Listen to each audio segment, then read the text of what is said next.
बंदी छोड़ सतगुरु रामपाल जी परमेश्वर जी की जय हो।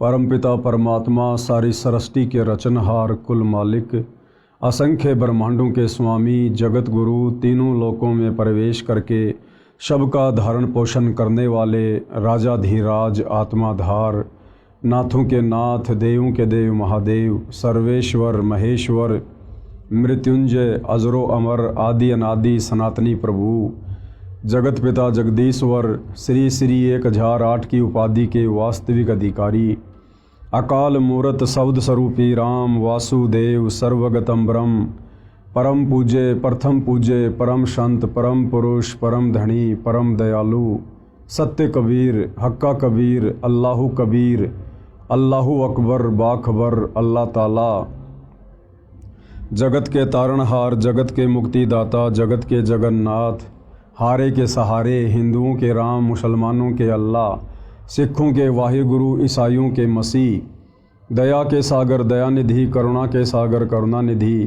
स्वयंभू परिभू संकट मोचन कष्टहरण मंगल करण दुख भंजन अविगत कबीर निर्विकार निर्विषम परमात्मा अलय अलेख सतगुरु आदि अनादि सतगुरु असली मर्यादा पुरुषोत्तम असली राम असली कृष्ण असली घनश्याम असली मुरारी राजाओं के राजा महाराजाओं के महाराजा शहंशाहों के शहंशाह सम्राटों के सम्राट भगवानों के भगवान अल्लाहों के अल्लाह प्रभुओं के प्रभु मसीहाओं के मसीह सच्चे वाहिगुरु बाबाओं के बाबा पीरों के पीर सेठों के सेठ जगत सेठ सावड़सा सेठ सर्वगुण संपन्न अनंत कोटि कलाओं के स्वामी अनंत कोटि ब्रह्मांडों के नायक योगियों में महायोगी ध्यानियों में महाध्यानी सिद्धों में परम सिद्ध ज्ञानियों में तत्वज्ञानी ब्रह्म ज्ञानी महाज्ञानी परम ज्ञानी सर्वश्रेष्ठ ज्ञानी विज्ञानी युवा कबीर समर्थ कबीर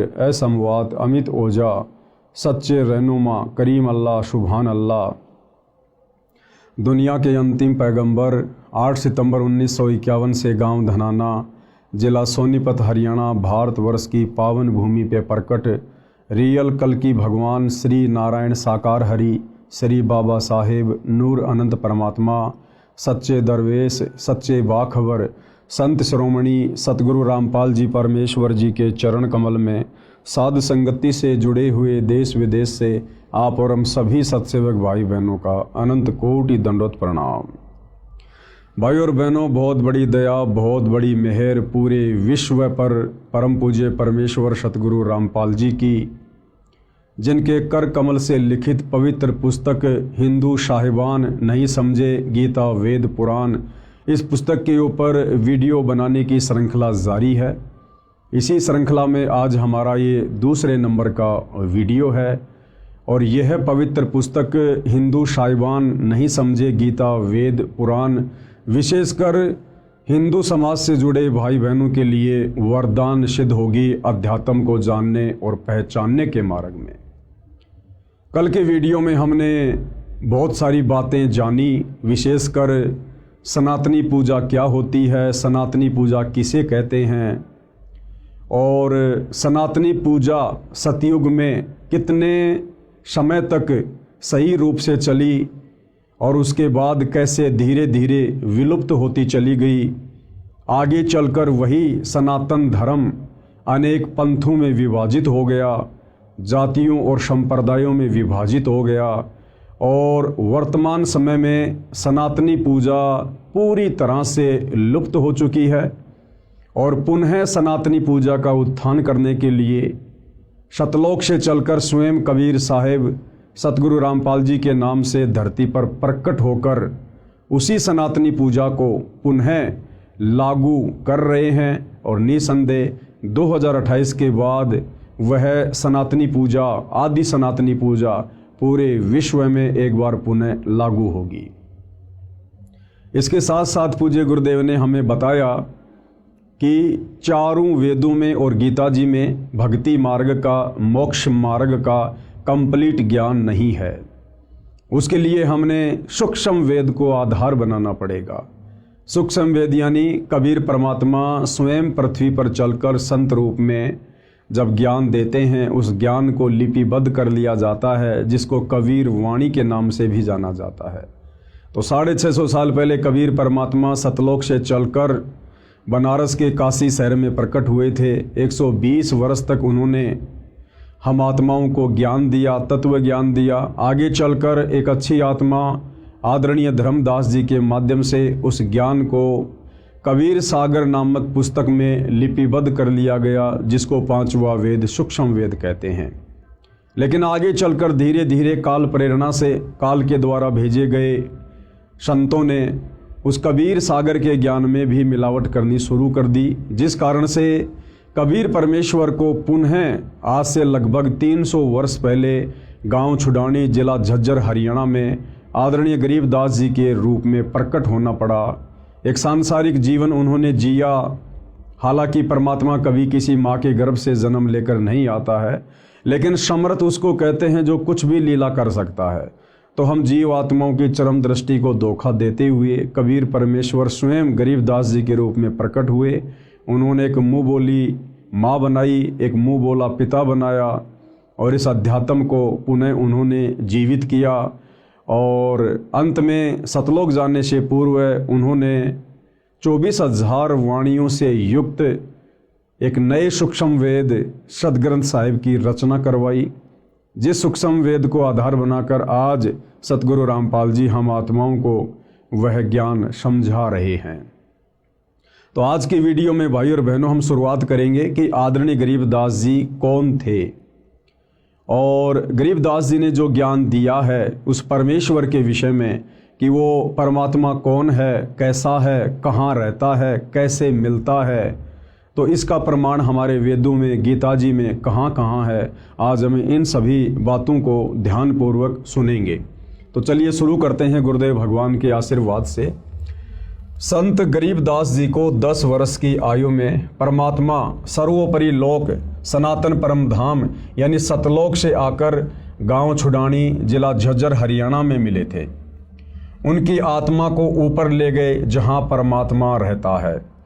जिस प्रकार कबीर जी 650 साल पहले बेई नदी पर सिख धर्म के प्रवर्तक आदरणीय नानक जी को मिले और नानक जी की आत्मा को शरीर से निकालकर सतलोक लेकर गए, सचखंड लेकर गए, उन्हें सब कुछ दिखाया, सृष्टि रचना से परिचित करवाया, ब्रह्मा विष्णु महेश के लोक दिखाए, 33 करोड़ देवी देवता दिखाए, पूरी सृष्टि का मैनेजमेंट किस प्रकार से चलता है, उन्हें हर प्रकार की बातों से परिचित करवाकर तीसरे दिन वापस उनके शरीर में बेई नदी के पास छोड़ा।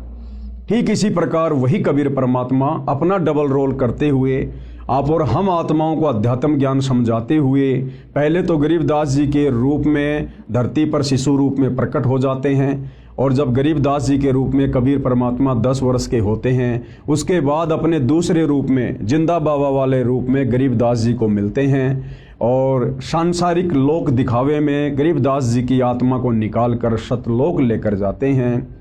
और नानक जी की तरह उन्हें भी हर प्रकार की बातों से, सृष्टि रचना से, देवी देवताओं की स्तुति से, सर्व ब्रह्मांडों से धर्मराज के दरबार में ले जाकर सब कुछ दिखाकर कंप्लीट अध्यात्म ज्ञान उन्हें देते हैं, उनका ज्ञान योग खोलते हैं और वापस गरीबदास जी को उसी शरीर में छोड़ देते हैं। उसके बाद गरीबदास जी ने 24,000 वाणियों युक्त सदग्रंथ साहिब की रचना की। उनकी आत्मा को ऊपर ले गए जहां परमात्मा रहता है। अब वो परमात्मा कहाँ रहता है, कौन है वो परमात्मा, कैसा है वो परमात्मा, इसका जिक्र, इसका वर्णन वेदों में कहाँ कहाँ है। प्रमाण ऋग्वेद मंडल 9 सूक्त 54 मंत्र 3 में कहा है कि परमेश्वर सबसे ऊपर के लोक में विराजमान है। परमेश्वर यानी परम अक्षर ब्रह्म, सत्य पुरुष, कबीर देव सबसे ऊपर के लोक में विराजमान है। अब भाई और बहनों, हिंदू समाज के जो श्रद्धालु धर्मगुरु श्री रामचंद्र जी को भगवान कहते हैं, परमात्मा कहते हैं, श्री कृष्ण जी को भगवान कहते हैं, परमात्मा कहते हैं। अब जिस समय ये वेद लिखे गए थे उस समय तक तो भाई और बहनों श्री राम और श्री कृष्ण जी का जन्म भी नहीं हुआ था। तो ये कहाँ से पूर्ण परमात्मा हो सकते हैं, समर्थ भगवान हो सकते हैं? क्योंकि वेद सतयुग में मनु को मिले थे, मनु ने फिर आगे ऋषियों को दिया, फिर आगे आम समाज में ये ज्ञान उतारा गया। तो वेदों का ज्ञान ब्रह्मा जी के द्वारा अपने वंशजों को सतयुग में दिया गया था, जबकि श्री रामचंद्र जी का जन्म तो त्रेता युग में यानी सतयुग के लाखों वर्ष बाद हुआ था, और श्री कृष्ण जी का जन्म तो अभी ज़्यादा समय नहीं बीता है, लगभग 5,500 वर्ष पहले यानी द्वापर के अंत में श्री कृष्ण जी का जन्म हुआ था। तो वेदों में जिस पूर्ण ब्रह्म परमात्मा का जिक्र है वो परमात्मा कौन है? वो है असल में आदि राम, सबसे पहले वाला राम। वो है वास्तव में परमात्मा, परम अक्षर ब्रह्म। ऋग्वेद मंडल 9 सूक्त 54 मंत्र 3 में कहा है कि परमेश्वर सबसे ऊपर के लोक में विराजमान है। प्रमाण के लिए देखें ये फोटोकॉपी इस मंत्र की, जिसका अनुवाद आर्य समाज के अनुवादकों ने किया है। इसके प्रकाशक तिलकराज आर्य, अध्यक्ष आर्य प्रकाशन 814, कुंडेवालान अजमेरी गेट दिल्ली है, तथा मुद्रक अजय प्रिंटर्स शादरा दिल्ली है। और इसमें क्या कुछ लिखा गया है पूर्ण ब्रह्म परमात्मा परम अक्षर ब्रह्म की स्थिति के विषय में हम देखते हैं। प्रमाण ऋग्वेद मंडल नंबर 9 सूक्त 54 मंत्र 3। ये मंत्र आपके सामने है, आप इसको देख सकते हैं, पढ़ सकते हैं। इसका वास्तविक अनुवाद सतगुरु रामपाल जी ने किया है, जो इस प्रकार से है। विवेचन में हम पढ़ते हैं परमेश्वर ने क्या लिखा है, किस प्रकार समझाया है। विवेचन ऋग्वेद मंडल 9 सूक्त 54 मंत्र 3 की फोटोकॉपी में आप देखें, इसका अनुवाद आर्य समाज के विद्वानों ने किया है। यानी समाज को ये भ्रमणा ना हो कि भाई कहीं संत रामपाल जी ने अपनी तरफ से तो वेदों के इन मंत्रों का अनुवाद नहीं कर दिया गया है। इसलिए आप भाई बहनों की संतुष्टि के लिए, आपके विश्वास के लिए, आर्य समाज के जिन विद्वानों को आप जी संस्कृत के प्रकांड ज्ञाता मानते हैं, वेदों के मर्मज्ञ मानते हैं, उन्हीं के द्वारा अनुवादित वेदों की फोटोकॉपी आपको दिखाई गई है, ताकि आपको कोई शंका ना रहे है कि परमेश्वर के विषय में उन विद्वानों ने क्या कुछ लिखा है। उनके अनुवाद में भी स्पष्ट है कि वह परमात्मा भुवनोपरि यानी संपूर्ण ब्रह्मांडों के ऊर्ध्व यानी ऊपर वाले, अर्थात ऊपर तिष्ठति यानी विराजमान है, ऊपर बैठा है, कि वो सबका परमात्मा जो तीनों लोकों में प्रवेश करके सबका धारण पोषण करता है, परम अक्षर ब्रह्म, वो तीनों लोकों से ऊपर यानी वो सतलोक में विराजमान है, सनातन परम धाम में विराजमान है वो परमात्मा। इसका यथार्थ अनुवाद इस प्रकार है। अयम यानी यह, सोम यानी देव, चंद्रमा जैसा शीतल अमर परमेश्वर, सूर्य है, सूर्य के नए यानी समान, विश्वानी यानी सर्व को यानी सभी को, पुनान यानी पवित्र करता हुआ, भुवनोपरि अर्थात सर्व ब्रह्मांडों के ऊर्ध्व अर्थात ऊपर, तिष्ठति यानी बैठा है। अब भावार्थ में हम इसको अच्छे से समझेंगे। भावार्थ में पूज्य गुरुदेव भगवान ने हमें किस प्रकार से समझाया है। भावार्थ, जैसे सूर्य ऊपर है, क्या कह रहे हैं गुरुदेव भगवान, जैसे सूर्य ऊपर है और अपना प्रकाश तथा उष्णता से सर्व को लाभ दे रहा है।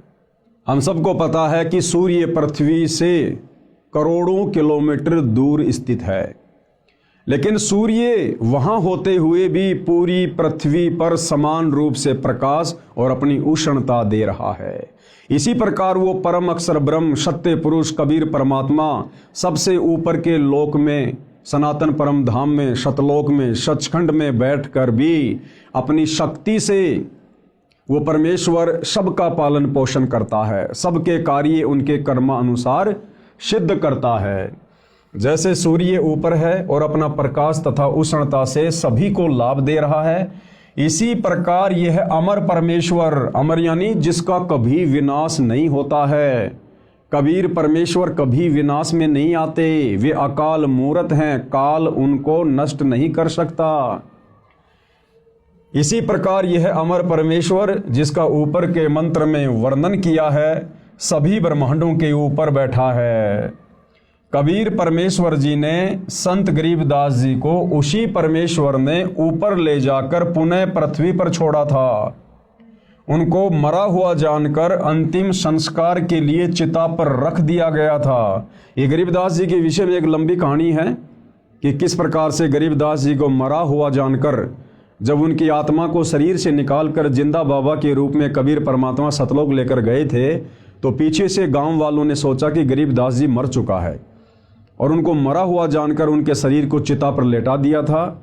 उसी समय सतलोक में बैठे परमात्मा ने कहा कि गरीबदास देख, तेरे शरीर को मरा हुआ जानकर तुझे जलाने जा रहे हैं बेटा, वो तेरे शरीर को नष्ट कर देंगे, अब तू तुरंत नीचे जा। और कबीर परमात्मा ने सेकंडों में सतलोक से, जिस सतलोक की दूरी पाताल लोक से 16 शंख कोश है, एक सेकंड के अंदर कबीर परमेश्वर ने अपनी शक्ति से गरीबदास जी के शरीर में वापस आत्मा प्रवेश करवा दी।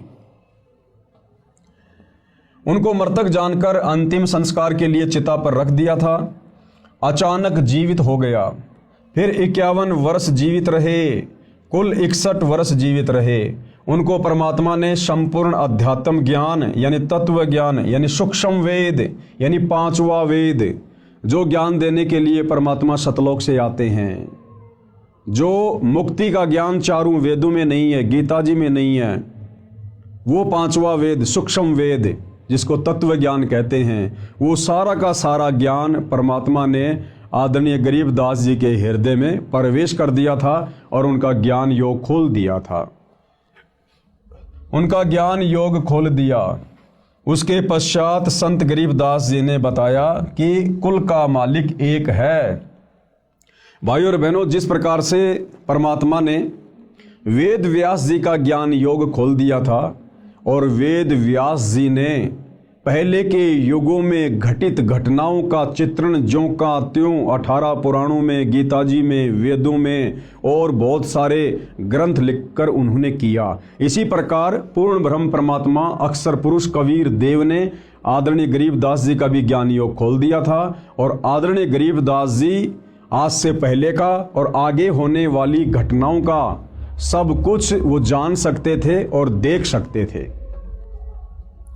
संत गरीबदास जी ने बताया कि कुल का मालिक एक है, क्योंकि गरीबदास जी भाइयों और बहनों कबीर परमात्मा के साथ जाकर पूरी सृष्टि के ज्ञान से परिचित हो चुके थे। सतलोक जाने के बाद परमात्मा ने उनको नीचे ब्रह्मा जी का लोक दिखाया, विष्णु जी का लोक दिखाया, क्योंकि सतलोक जाने के बाद आत्मा की हृदय वाली आंखें खुल जाती है, दिव्य दृष्टि खुल जाती है। सतलोक में बैठे बैठे ये जीव यहाँ का सब कुछ बिल्कुल स्पष्ट रूप से देख सकते हैं, जिस प्रकार हम दूरबीन से बहुत दूर की वस्तु भी साफ साफ देख सकते हैं। तो सतलोक में बैठे बैठे गरीबदास जी ने नीचे के सारे ब्रह्मांडों को देखा, ब्रह्मा विष्णु महेश के लोक को देखा, दुर्गा के लोक के देखा, काल का 21वां ब्रह्मांड देखा जहाँ पर वो बैठा हुआ रहता है और जीव आत्माओं को तपस्या पर भून भून के खाता है। ये सारा ज्ञान आदरणीय गरीबदास जी को कबीर परमेश्वर ने दिया। उस आधार से गरीबदास जी कह रहे हैं। उसके पश्चात संत गरीबदास जी ने बताया कि कुल का मालिक एक है, यानी सबसे सर्वोपरि परमात्मा एक ही है, सबसे सर्वशक्तिमान परमात्मा एक ही है, पूरी सृष्टि का धारण पोषण करने वाला, सभी जीवात्माओं को अपनी शक्ति से चलाने वाला, सारे ब्रह्मांडों का संचालन करने वाला वो परमात्मा केवल एक ही है, कबीर परमात्मा, परम अक्षर ब्रह्म, सत्य पुरुष। वह परम अक्षर ब्रह्म यानी सत्य पुरुष है। विश्व के सब प्राणी उसी के बच्चे हैं, यानी ब्रह्मा विष्णु महेश, 33 करोड़ देवी देवता, दुर्गा काल महाकाल, जितने भी जीव हैं प्राणी हैं इस सृष्टि में, हम सब उस कबीर परमेश्वर की वचन शक्ति से उत्पन्न उनके बच्चे हैं, हम उनकी संतान हैं। और असल में परमात्मा कहलाने के लायक केवल वे अकेले ही हैं। विश्व के सब प्राणी उसी के बच्चे हैं। वर्तमान के धर्म गुरुओं ने धर्म की दीवारें भ्रम के कारण खड़ी कर दी हैं। वर्तमान के धर्म गुरुओं ने धर्म की दीवारें नादानी में, तत्व ज्ञान के अभाव में, सच्चे सतगुरु की शरण के अभाव में खड़ी कर दी हैं। क्योंकि हमारे धर्म गुरुओं को, वो चाहे आदि शंकराचार्य जी रहे हों, चाहे वर्तमान के चारों शंकराचार्य हों, चाहे इनसे पहले वाले शंकराचार्य हों, या अन्य जितने भी संत महात्मा मंडलेश्वर हैं, इन्होंने संस्कृत का ज्ञान तो ग्रहण कर लिया, लेकिन एक संस्कृत भाषा को पढ़ने से, लिखने से, उसका ज्ञान हो जाने से वेदों का ज्ञान समझ में आ जाएगा, वो संकेत समझ में आ जाएंगे, ये जरूरी नहीं होता है। तो हमारे आचार्यों को, शंकराचार्यों को, धर्म गुरुओं को, इनको संस्कृत भाषा का तो ज्ञान था, लेकिन संस्कृत भाषा में वेदों के श्लोक हमें भक्ति मार्ग के विषय में क्या समझाना चाहते हैं, ये हमारे धर्मगुरु नहीं समझ पाए। और जितना उन्होंने समझा अपनी बुद्धि अनुसार, उस प्रकार से उल्टा सीधा ज्ञान उन्होंने समाज में पेश कर दिया, जिस कारण से सनातन धर्म के टुकड़े होते चले गए। सनातन धर्म से फिर मुसलमान धर्म निकला, हिंदू धर्म निकला, ईसाई धर्म निकला, जैन धर्म निकला, नया सिख धर्म बन गया, बहुत सारे संप्रदाय और जातियां बनती चली गई, सिर्फ और सिर्फ तत्व ज्ञान के अभाव में, इन सदग्रंथों को ना समझ पाने के कारण हमारे धर्मगुरुओं ने धीरे धीरे समाज को अनेक संप्रदायों में बांट दिया।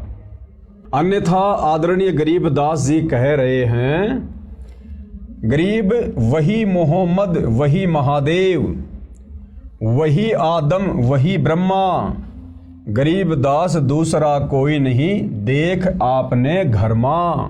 क्या कह रहे हैं गरीबदास जी? हम सभी आत्माओं को समझाते हुए, जो आपस में धर्मों में बढ़ चुके हैं, कोई हिंदू बन गया, कोई मुसलमान बन गया, कोई सिख बन गया, कोई ईसाई बन गया, तो जब गरीबदास जी परमपिता परमात्मा कबीर जी के साथ सतलोक गए थे और उन्होंने जब सब कुछ देखा, उसके बाद गरीबदास जी ने वापस आकर अपनी अमृतवाणी में कहा है कि भाई और बहनों, ना तो मुसलमान अलग है, ना मुसलमान धर्म के प्रवर्तक अलग हैं, ना हिंदू धर्म अलग हैं, ना हिंदू धर्म के देवी देवता अलग हैं। और क्या कहा? गरीब वही मोहम्मद और वही महादेव।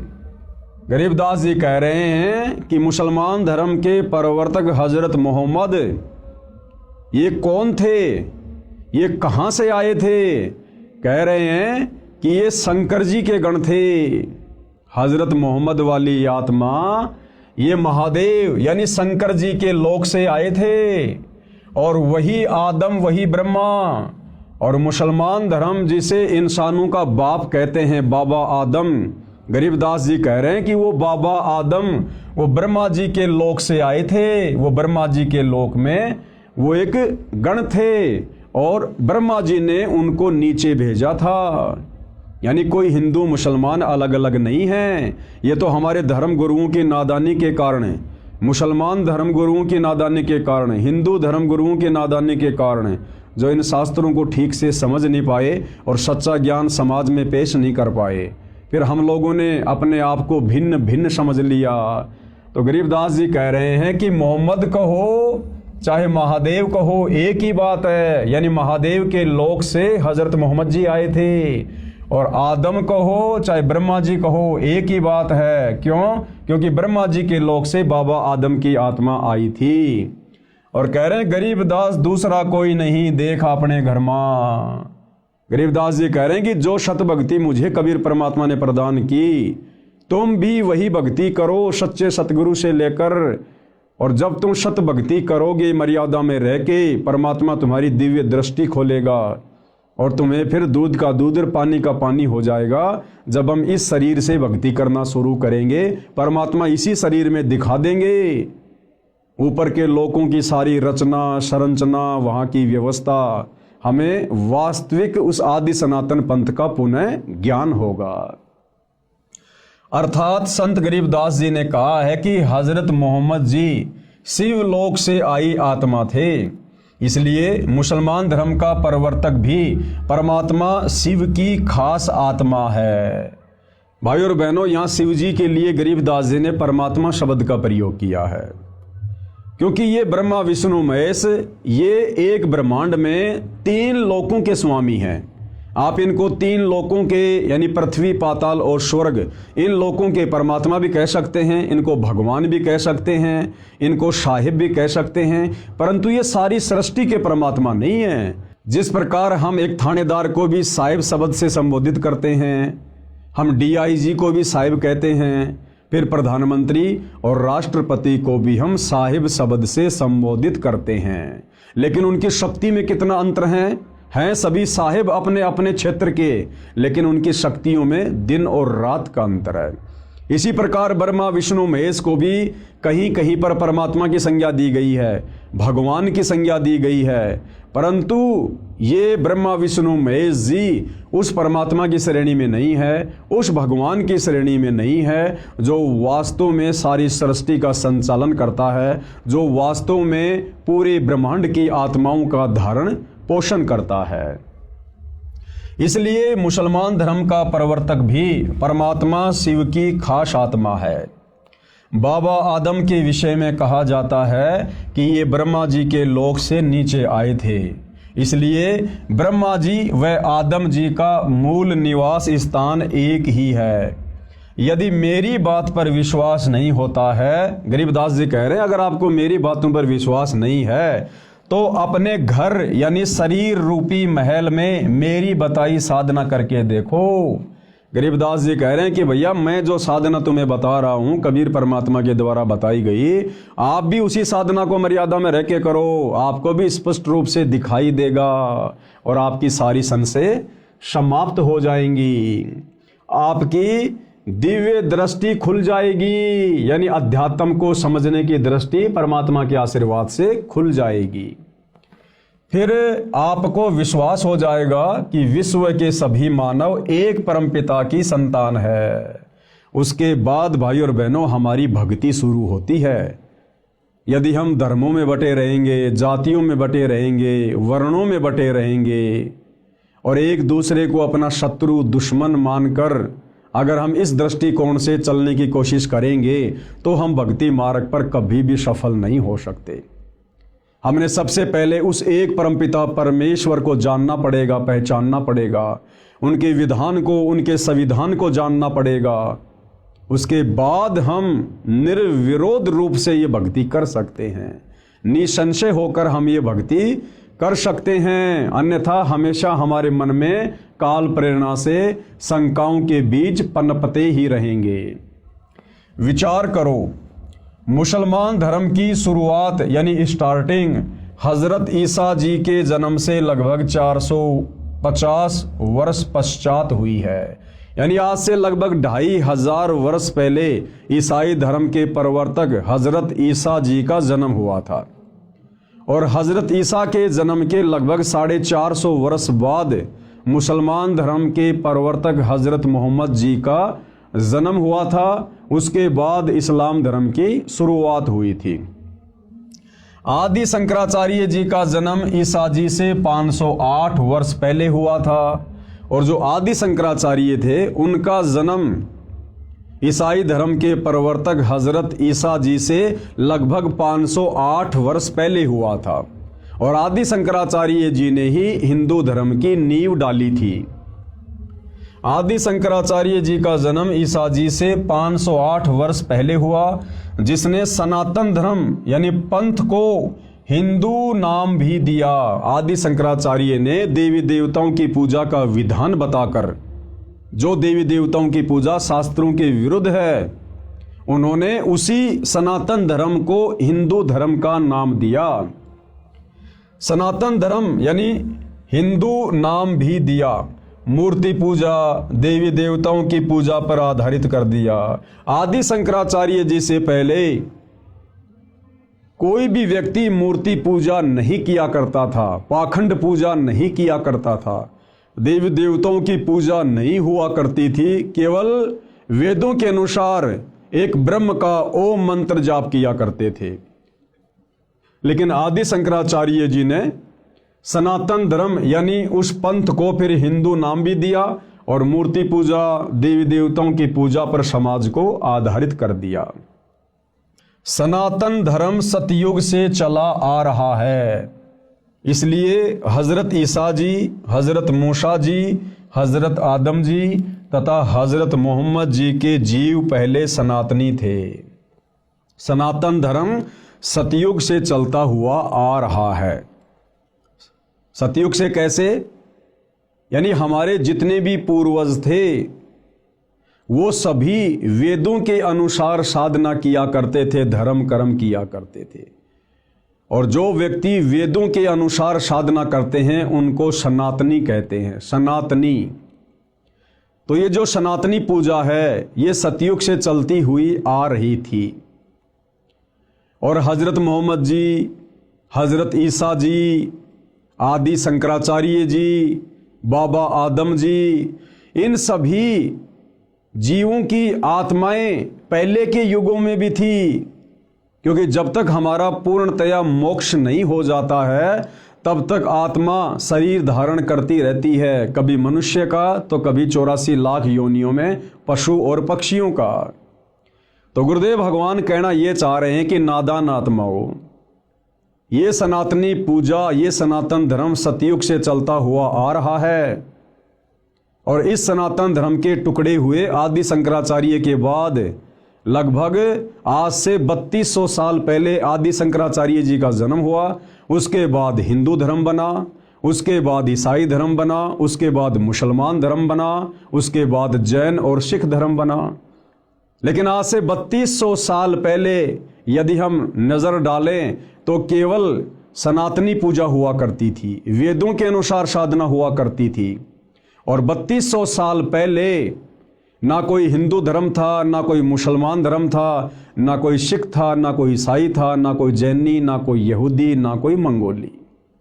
तो विचार करने की बात यह है कि जो लोग ईसा को अपना इष्ट मानते हैं, अपना रब्बी मानते हैं, अपना गुरु मानते हैं और ईसा मसीह के पद चिन्हों पर चल रहे हैं, उन लोगों को विचार करना चाहिए कि आज से 3200 साल पहले, यानी ईसा जी के जन्म से 508 वर्ष पहले, भाई ईसाई धर्म का कहीं कोई नामो निशान भी नहीं था।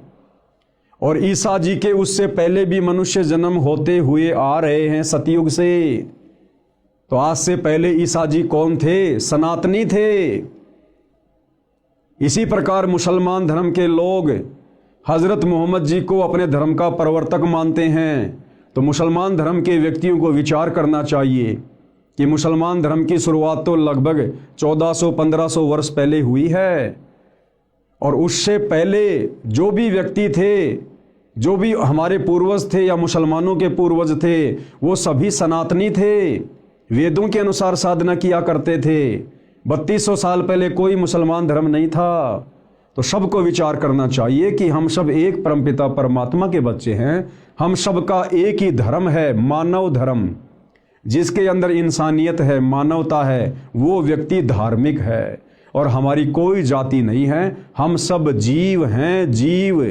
कल को शरीर छूटने के बाद अगर भक्ति सही नहीं बनी तो 84 लाख योनियों में जाकर अन्य प्राणियों के शरीर धारण करेंगे। फिर 84 लाख योनियों का चक्कर काटने के बाद एक मनुष्य जन्म मिलेगा। और वो मनुष्य जन्म ना जाने फिर किस धर्म में मिल जाए, किस जाति में मिल जाए। जरूरी नहीं है कि मुसलमान धर्म का व्यक्ति मुसलमान धर्म में जन्म लेगा, हिंदू धर्म का व्यक्ति हिंदू धर्म में ही जन्म लेगा। क्योंकि वर्तमान में हम जितने भी व्यक्ति आपस में धर्मों में बटे हुए हैं, हिंदू, मुसलमान, सिख, ईसाई, आज से 3200 वर्ष पहले हमारे पूर्वज सनातनी थे, सभी वेदों के अनुसार साधना किया करते थे। हम सब के संस्कार आपस में रले मिले हैं। तो भाइयों और बहनों, हमने इस सत्य आध्यात्मिक ज्ञान को समझकर, पहचान कर, इतिहास में नज़र डालकर, उसके बाद आप और हमने सतगुरु रामपाल जी से सत उपदेश लेकर ये सत भक्ति शुरू करनी चाहिए। जिस सत भक्ति के करने से हमारी आत्मा का कल्याण होगा। फिर हमने ना कभी हिंदू बनना, ना मुसलमान बनना, ना सिख बनना, ना ईसाई बनना, ना इस गंदे लोक में जन्म मरण के चक्कर में पड़े रहना, ना हमने गधे कुत्ते सूअर की योनियों में जाना, ना हमने नरक भोगना। हम उस परम अक्षर ब्रह्म सत्य पुरुष कबीर देव के साथ में, जिस कबीर देव ने आदरणीय गरीबदास जी को ले जाकर अपना सनातन परम धाम सतलोक दिखाया, जिस परम अक्षर ब्रह्म कबीर देव ने बेई नदी से आदरणीय नानक जी की आत्मा को शरीर से निकालकर सचखंड ले जाकर सर्व ज्ञान कराया, सारे लोक दिखाए, वहाँ के सुख दिखाए, वहाँ के ठाट बाट दिखाए, सतलोक में रहने वाली आत्माओं से मिलाया, उनके कितने सुंदर शरीर हैं, कैसा उनका परिवार है, कितने वहाँ पर ठाट बाट है। उसके बाद नानक जी ने नीचे आकर बखूबी उसका वर्णन किया और गरीबदास जी ने भी किया। तो इस प्रकार से भाई और बहनों, वर्तमान में हमने पुनः सनातन की ओर चलना होगा, हमने उसी सनातनी पूजा को अपनाना होगा और तभी आप और हमारा मोक्ष संभव है। अन्यथा खाली जुबान से सनातन की बात करने वाले वर्तमान के साधु संत महात्मा, इनको भाई और बहनों सनातन के सह का भी ज्ञान नहीं है। तो क्या कह रहे हैं गुरुदेव भगवान? इसलिए विश्व के सब प्राणी एक परमात्मा के बच्चे हैं, कबीर परमात्मा के बच्चे हैं, उस परम अक्षर ब्रह्म के बच्चे हैं, सत्य पुरुष के बच्चे हैं।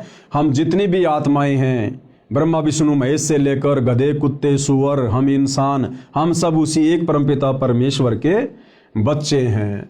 आगे पूज्य गुरुदेव भगवान क्या कह रहे हैं अपने विषय में जानकारी देते हुए? मेरा यानी रामपाल दास का विचार यह है कि जीव हमारी जाति है, मानव धर्म हमारा, हिंदू मुस्लिम सिख ईसाई धर्म नहीं कोई न्यारा। गुरुदेव भगवान क्या कह रहे हैं कि जीव हमारी जाति हैं, कि भाई हम सब जीव हैं। आज भले कोई प्रधानमंत्री बना है, कोई राष्ट्रपति बन के बैठा है, या ऊपर के लोकों में देवी देवता बन के बैठे हैं, ब्रह्मा विष्णु महेश की पोस्ट पर बैठे हैं, हम सब जीव हैं। जब कल को ब्रह्मा विष्णु महेश का समय पूरा होगा, जब उनकी वो गद्दी छीन ली जाएगी काल के द्वारा, फिर उनको नीचे के लोकों में पटका जाएगा, वो भी आप और हमारी तरह साधारण से मनुष्य का जीवन जिएंगे। और यदि उस मनुष्य जीवन में उनको सच्चा सतगुरु नहीं मिला, तो फिर से उन्हीं ब्रह्मा विष्णु महेश जी की आत्माओं को 84 लाख योनियों में गधे कुत्ते के शरीरों में कष्ट भोगना पड़ेगा। तो कहने का मतलब है हम सब जीव हैं, जीव। परमात्मा केवल एक ही है सृष्टि में, कबीर देव परम अक्षर ब्रह्म। तो परम पूज्य गुरुदेव सतगुरु रामपाल जी का यह नारा है कि जीव हमारी जाति है, यानी हमने इस प्रकार से अपने अभिमान अहंकार को त्याग देना चाहिए कि भाई हमारी कोई औकात नहीं है। आज यहाँ भले कोई 5 साल के लिए 10 साल के लिए प्रधानमंत्री बन के बैठा है, उसकी तूती बोल रही है, उसकी महिमा बोल रही है, उसके हाथों में सारी पावर है, शक्ति है, लेकिन कब तक? जिस दिन उसको प्रधानमंत्री के पद से हटा दिया जाएगा, वो शक्ति उसके हाथों में नहीं रहेगी।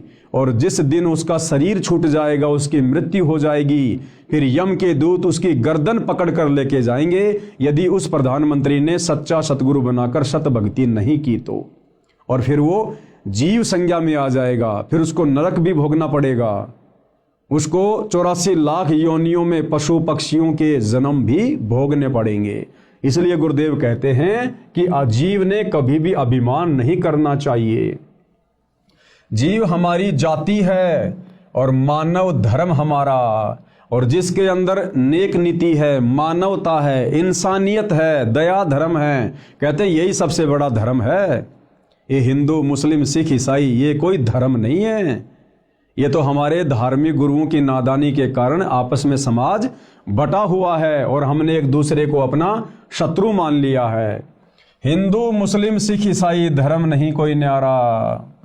अध्यात्म ज्ञान विज्ञान से सिद्ध करता हूं कि विश्व के प्राणी एक परमात्मा के बच्चे हैं, जो उस अपने पिता के पास जाने के लिए इच्छुक हैं। देखो भाई और बहनों, चाहे सतयुग में कोई भक्ति कर रहा था, तप कर रहा था, साधना कर रहा था, चाहे त्रेता में, चाहे द्वापर में, चाहे कलयुग के वर्तमान समय में, हर प्राणी इसी चाहत में भक्ति करता है कि मेरे को सदा के लिए सुख हो जाए। भाई और बहनों, हम देखते हैं बहुत सारी सीरियल में, बहुत सारी धार्मिक पुस्तकों में कि भाई हिरण्यकश्यप ने ब्रह्मा जी की साधना की, भस्मासुर ने शंकर जी की साधना की, विश्वामित्र जी ने साधना की, अन्य बड़े बड़े तपस्वियों ने साधना की, और उन्होंने ब्रह्मा जी को प्रसन्न किया, किसी ने विष्णु जी को, किसी ने शंकर जी को, किसी ने माता जी को। और जब वो देव उनके सामने उपस्थित होते थे, प्रकट होते थे उनकी साधना के प्रतिफल में विवश होकर उनको वरदान देने के लिए, तो भाई और बहनों आप ध्यान दीजिएगा, जब वो कहते थे कि मांगो वत्स तुम्हें क्या चाहिए, तुम्हारी साधना से मैं अति प्रसन्न हूँ, तो सबसे पहले वो यही मांगा करते थे कि हे भगवान मुझे वरदान दीजिए कि मैं अमर हो जाऊं, मैं किसी के भी मरने में ना आऊं, मुझे मारने में कोई भी सक्षम ना हो, मुझे फला फला राज्य अखंड प्राप्त हो जाए। तो वो ब्रह्मा विष्णु महेश यही कहा करते थे कि भाई ये हम नहीं कर सकते। इस सृष्टि में ना कोई अमर है, ना कोई अमर था, ना कोई अमर रहेगा। कौन सी सृष्टि में? काल के 21 ब्रह्मांड वाली सृष्टि में। फिर वो दूसरा वरदान मांगा करते थे कि ठीक है, मैं दिन में मरूं ना रात में मरूं, सुबह मरूं ना शाम में मरूं। इस प्रकार अपनी कल्पनाओं के आधार से वरदान वगैरह मांग लिया करते थे। और हम सबको पता है भाई और बहनों, अंत में उस हिरण्यकश्यप का अंत भगवान ने नरसिंह रूप धारण करके किया। तो इसी प्रकार से भाई और बहनों, जो भी साधु संत महात्मा या आम प्राणी भक्ति साधना करते हैं, उस साधना के प्रतिफल में उनकी यही इच्छा होती है कि मुझे सदा सदा का सुख हो जाए, मेरी कभी मृत्यु ना हो। लेकिन भाई इस 21 ब्रह्मांड में, इन 3 लोकों में, इस काल के लोक में हम चाहे कितनी साधना कर लें, यहाँ की उत्तम साधना है काल की, ब्रह्म की, जो गीता अध्याय 8 श्लोक नंबर 13 में वर्णन है कि ओम इति एक अक्षर ब्रह्म व्यवहारण माम अनुशमरण ये प्रयाति तजन देहम सयाति परमाम गतम।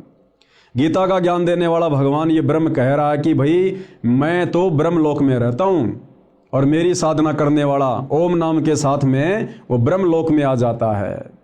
और गीता अध्याय 8 श्लोक नंबर 16 में फिर कह रहा है कि ब्रह्म लोक पर्यंत सर्व प्राणी पुनरावर्ती में हैं। यानी मेरे ब्रह्म लोक में आकर भी ये जीवात्मा अमर नहीं है, सदा का सुख नहीं भोग सकती, वहाँ से भी इसको नीचे जाना पड़ेगा। जब इसकी भक्ति कमाई समाप्त हो जाएगी, फिर ये लक 84 में जाएगा, गधा कुत्ता सुअर बनेगा, जन्मेगा, मरेगा। तो भाई और बहनों, वो परम शांति कहाँ मिलेगी? वो शाश्वत स्थान कहाँ है जहाँ जाने के बाद फिर कभी हमारी मृत्यु नहीं होती है, कभी हमसे वो सुख छीने नहीं जाते हैं? वो है सतलोक, सचखंड। तो क्या कह रहे हैं गुरुदेव भगवान कि विश्व के प्राणी एक परमात्मा के बच्चे हैं, यानी कबीर परमात्मा के, परम अक्षर ब्रह्म के, जो उस अपने पिता के पास जाने के इच्छुक हैं।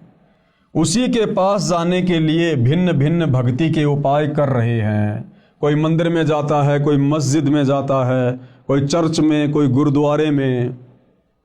अब संत गरीबदास जी की वाणी के आधार से विश्व के मानव की एकता को जानते हैं। संत गरीबदास जी की उपरोक्त वाणी का भावार्थ है कि विश्व के सब मानव, स्त्री या पुरुष, शरीर की संरचना एक समान है। यानी विश्व में जितने भी मानव शरीरधारी प्राणी हैं, स्त्री या पुरुष या किन्नर, तो गुरुदेव भगवान कह रहे हैं कि सबके शरीर की रचना एक समान है। हिंदू का भी नाक यही मिलेगा, मुसलमान का भी यही मिलेगा। हिंदू की भी 2 आंखें हैं, मुसलमानों की भी 2 आंखें हैं। हिंदू का शरीर भी एक समान है, मुसलमान का शरीर भी एक समान है। हिंदुओं की माता बहनों की शरीर की रचना भी एक जैसी है, मुसलमानों की माता बहनों की शरीर की रचना भी एक जैसी है। और हिंदुओं के शरीर में भी देवी देवताओं का वास है, कमल चक्र बने हुए हैं। मुसलमानों के शरीर में भी देवी देवताओं का वास है, कमल चक्र बने हुए हैं। सबके शरीर की रचना एक समान है। फिर भला हम अलग अलग कैसे हुए? हम सबको उत्पन्न करने वाला, बनाने वाला एक ही परमात्मा है। हम एक ही परमेश्वर की संतान हैं। भले वर्तमान में अज्ञानता के कारण हम उसे भिन्न भिन्न नामों से जानते हैं। जैसे कोई कहे मारो राम बड़ो है, कोई कहे खुदाई रे, कोई कहे ईसा मसीह बड़ो है, ये बाटा रहे लगाई रे। मुसलमान कहते हैं हमारा अल्लाह बड़ा है, हिंदू कहते हैं हमारा राम बड़ा है, ईसाई कहते हैं हमारा ईसा मसीह बड़ा है। कहते हैं हम तो नादान बच्चों की तरह अपने एक परमपिता परमेश्वर को आपस में बांटे हुए हैं, असल में वो एक ही है। संत गरीबदास जी की उपरोक्त वाणी का भावार्थ है कि विश्व के सब मानव, स्त्री पुरुष के शरीर की रचना एक समान है। प्रत्येक मानव, स्त्री पुरुष के शरीर में कमल दल यानी कमल चक्र बने हैं। मानव शरीर में ही मोक्ष प्राप्त किया जा सकता है। मोक्ष प्राप्ति यानी उस लोक में जाने का एक ही मार्ग है। कौन से लोक में? सतलोक में जाने का एक ही मार्ग है, एक ही रास्ता है, एक ही भक्ति है, जिसमें परमात्मा यानी परम अक्षर ब्रह्म कबीर देव निवास करता है। वह स्थान वह परम पद है जिसके विषय में गीता अध्याय 15 श्लोक 4 में वर्णन है। कहा है कि तत्व ज्ञान प्राप्त होने के पश्चात, यानी गीता अध्याय 4 श्लोक 34 में गीता का ज्ञान देने वाला भगवान जो अर्जुन को कह रहा था कि अर्जुन, अगर तुझे उस परम पद की खोज करनी है, तुझे यदि उस शाश्वत स्थान में जाना है, सदा सदा का सुख भोगना है, तो तू किसी तत्वदर्शी संत की खोज कर ले।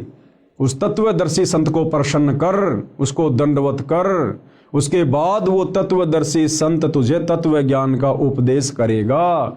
तो ये वही बात यहाँ कही जा रही है। गीता अध्याय 15 श्लोक 4 में कहा है कि तत्व ज्ञान प्राप्त होने के पश्चात परमेश्वर के उस परम पद की खोज करनी चाहिए। परमेश्वर कौन? कबीर जी, परम अक्षर ब्रह्म सत्य पुरुष। और उनका वो परम पद क्या है? सतलोक, सचखंड। कहते फिर उस सचखंड की खोज करनी चाहिए, जहां जाने के पश्चात साधक यानी भगत फिर लौटकर संसार में कभी नहीं आते। यानी उस तत्वदर्शी संत के बताए अनुसार साधना करके ये प्राणी फिर वापस जन्म मरण में इस लोक में नहीं रहता है, गधा कुत्ता सुअर नहीं बनता है, दुख नहीं भोगेगा सदा सदा के लिए। जैसे आदरणीय नानक जी सतलोक को देख कर आए थे, आदरणीय गरीबदास जी देख कर आए थे, और भी बहुत सारे महापुरुष देख कर आए थे, और उन्होंने वहाँ का बखूबी वर्णन किया। कहते हैं फिर ये साधक उस तत्वदर्शी संत की शरण में जाकर उसके बताए अनुसार साधना करके उस परमपिता परमेश्वर कबीर साहिब के परम पद को प्राप्त हो जाता है, जहां जाने के बाद प्राणी वापस लौटकर इस गंदे संसार में नहीं आता है। जहां जाने के पश्चात साधक यानी भगत फिर लौटकर संसार में कभी नहीं आते।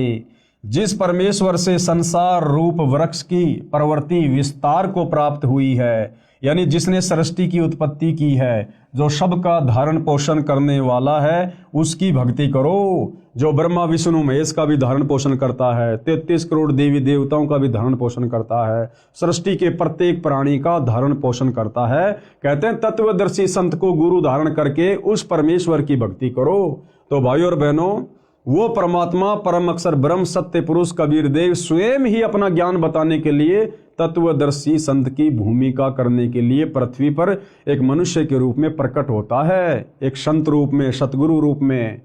और निसंदेह वर्तमान में सतगुरु रामपाल जी पूरी पृथ्वी पर एकमात्र तत्वदर्शी संत हैं। तो सतगुरु रामपाल जी क्या परम शक्ति है, आप भली बात ही समझ सकते हैं। और वर्तमान में पूर्ण तत्वदर्शी संत सतगुरु रामपाल जी से उपदेश लेकर ही हम उस परम पद को, सतलोक को प्राप्त कर सकते हैं। दूसरा कोई साधन, कोई विकल्प कहीं भी आपको देखने और सुनने को नहीं मिलेगा। अब आगे गुरुदेव भगवान क्या कह रहे हैं। प्रमाण के लिए पेश है फोटोकॉपी गीता अध्याय 15 श्लोक 4 की, जिसके अनुवादक श्री जय दयाल गोविंदका जी हैं, प्रकाशक व मुद्रक गीता प्रेस गोरखपुर है। अब हम भाई बहनों को कैसे विश्वास हो कि उस परम पद के विषय में गीता जी में कहाँ लिखा हुआ है, क्योंकि आज से पहले तो हमारे किसी भी धर्म गुरु ने इस प्रकार से गीता जी को खोल खोल के, वेदों को खोल खोल के उनके श्लोक नहीं दिखाए, नहीं पढ़ाए। और आज से पहले हमारे पूर्वज अनपढ़ थे, उनको अक्षर ज्ञान नहीं था, उनको पढ़ने लिखने का भी अधिकार नहीं था।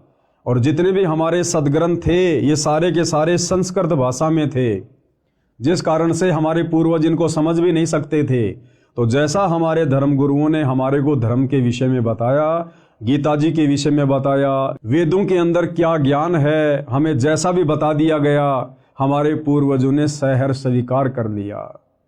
लेकिन भाइयों और बहनों, आज सतगुरु रामपाल जी उंगली रख रख कर हमें इन समस्त धार्मिक ग्रंथों की गूढ़ सच्चाई से परिचित करवा रहे हैं। तो वर्तमान में धोखे की किसी प्रकार की कोई शंका नहीं होनी चाहिए।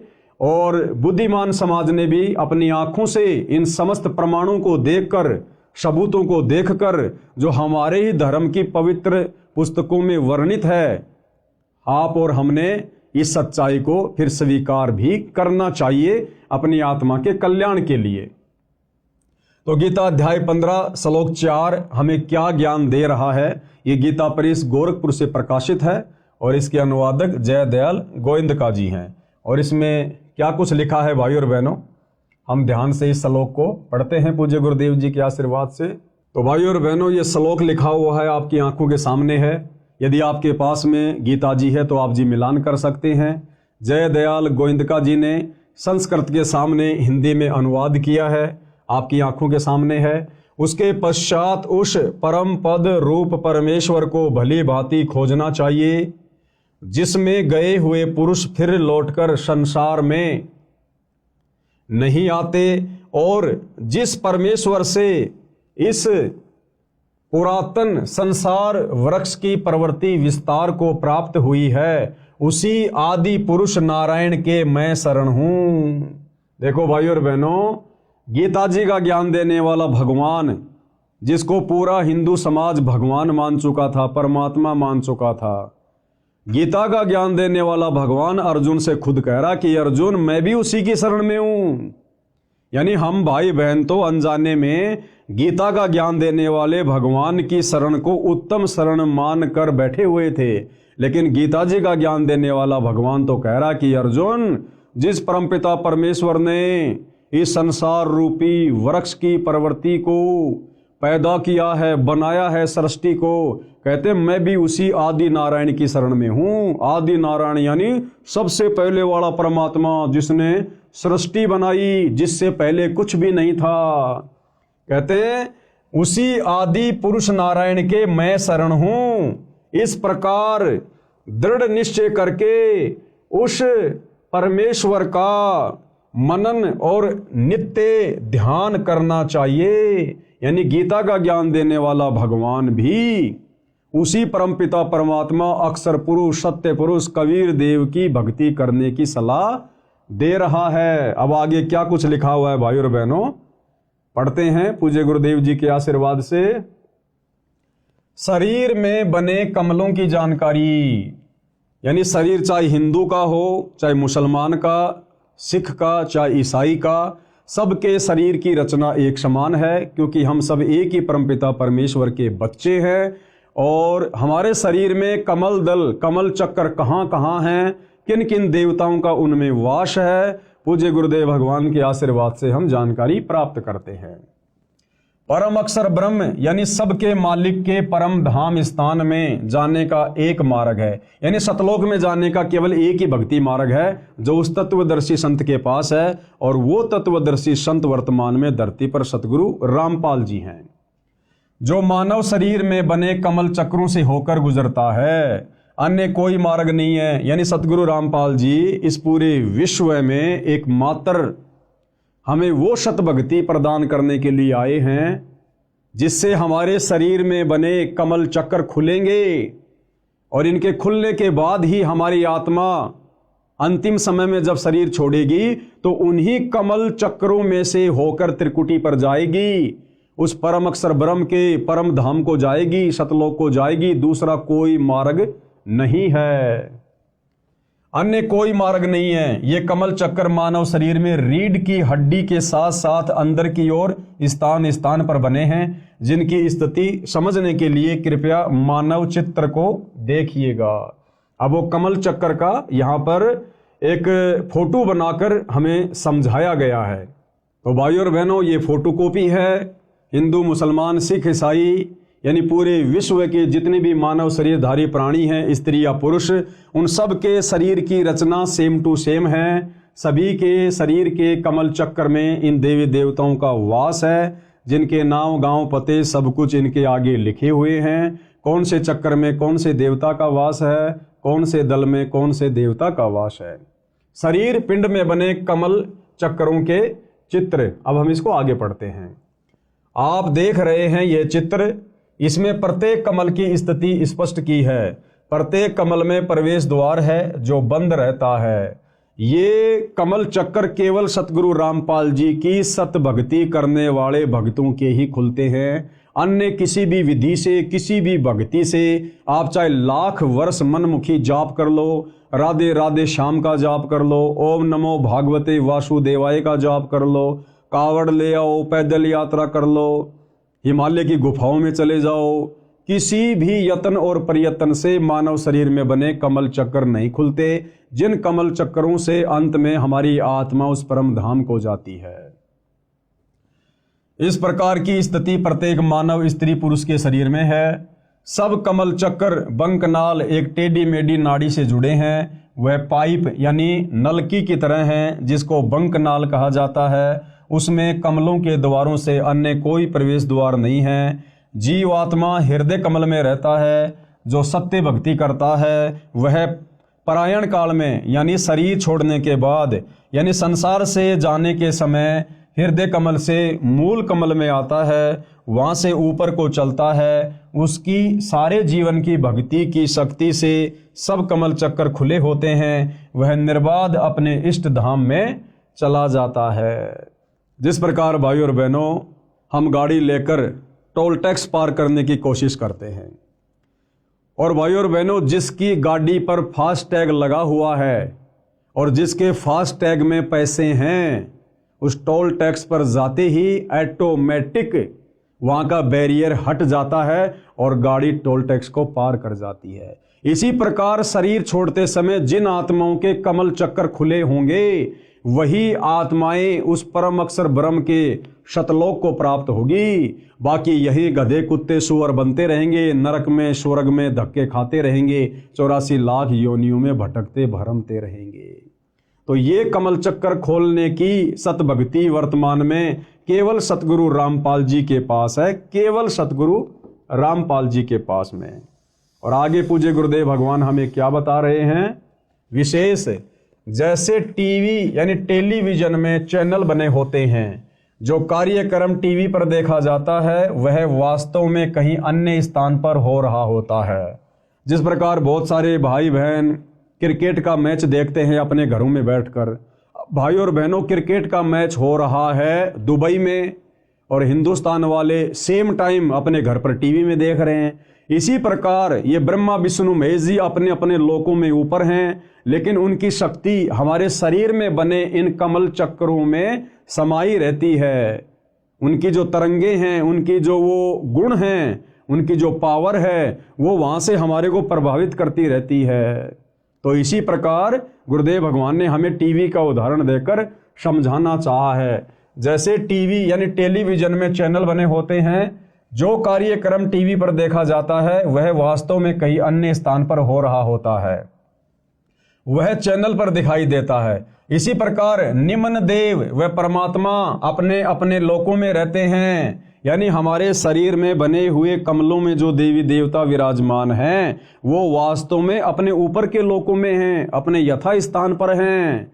लेकिन जब हमारे ये कमल चक्कर खुल जाते हैं तो हम ऊपर के लोकों में, उन देवी देवताओं के लोकों में क्या कुछ घटनाएं घटित हो रही हैं हम सब कुछ देख सकते हैं। जिस प्रकार मैच हो रहा है साउथ अफ्रीका में और हम हिंदुस्तान में अपने टीवी में, यदि हमारे टीवी का वो कनेक्शन सही है, डिश वगैरह सही है और रिचार्ज है, तो हम रिमोट दबाकर घर बैठे टीवी पर दक्षिणी अफ्रीका में हो रहे उस प्रोग्राम को देख सकते हैं।